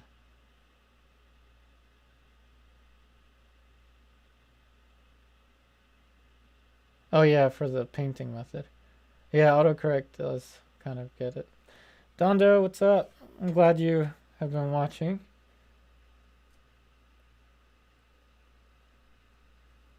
Yep, Jesse, I'm glad that you're enjoying this, and definitely would like to do more of these. And again, the next one, I'll do my best to stream it early, or to at least publish it early, will be Saturday, 5 o'clock Eastern Standard Time. If it's 2 a.m. for everyone over there, I can probably just start streaming them sooner. Although I do my online lessons at 9 a.m. Yep, thanks, Polly. Thanks, Cynthia. And let's see. Me more. How long does each stage take usually? It depends. Sometimes with this one, I actually moved pretty fast, even though it's been 3 hours. For some reason today I moved really fast. So the days that I can paint really fast are the days my language goes really bad. So speaking wise, I wasn't doing that great, but sometimes this stage will take me maybe between maybe between 45 minutes to about 4 hours. But usually I don't paint longer than 4 hours, I think, on each session. Yep, Steven, I'm glad you enjoyed it. Yep, have a good night, Steven. Yep, Jesse, yeah, definitely. I will do my best to create the, or publish, whatever it's called, publish um, the, uh, the link or whatever. It's not a link. I don't know what it's called, but I'll do my best to publish the stream that I'll be doing on Saturday. And hopefully I'll be able to speak better. But you kind of get what I'm saying, right? All right, good night, Cynthia. Yep, Arcadian. Catch you on the next one. All right, Bruno. Good night from Germany. Hey, Maggie. I'm glad you enjoyed the stream. Yep, me more. So, most likely Saturday, 5 p.m. Eastern Standard Time. Oh, thanks, Maggie. I'm glad you liked the painting as well.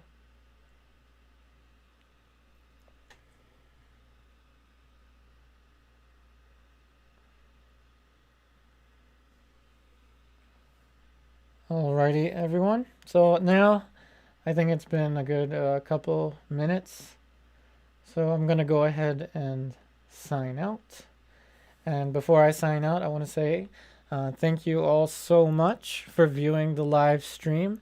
And again, thank you so much to all of you that were leaving comments. Yep, Jesse, I will stay safe and drink plenty of water. And thank you to everyone that was leaving comments, participating in the dialogue. And also thank you so much for the super chats, everyone that has left me a super chat. It really helps me out so much. And again, if you're interested in online classes, please check out patreon.com/upariartist for the online classes. Starting at $10 a month gets you access to all of the lessons, as well as the virtual classroom, and also numerous other benefits that you have on Patreon. What will I be doing on Saturday? I will be working. Oh yeah, we're at 3.5 hours. Almost 3.5 hours. Saturday, we've discussed that I'm gonna return to the Rembrandt.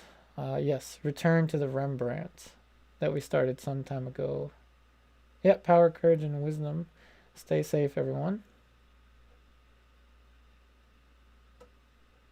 So again, yep, thank you so much, everyone. And again, please check out my Patreon if you don't mind. Yep, good night, Hector. Yep, Hector, I really enjoy our audience. Our audience is wonderful. Every single one of you. And yep, as Dondo said, thanks everyone. And Dondo, that about wraps up the live stream. Again, thank you everyone again so much. I'm going to go ahead and end the stream. Have a wonderful morning, afternoon, evening, whatever time it may be. Take care, everyone, and I'll see you on the next one.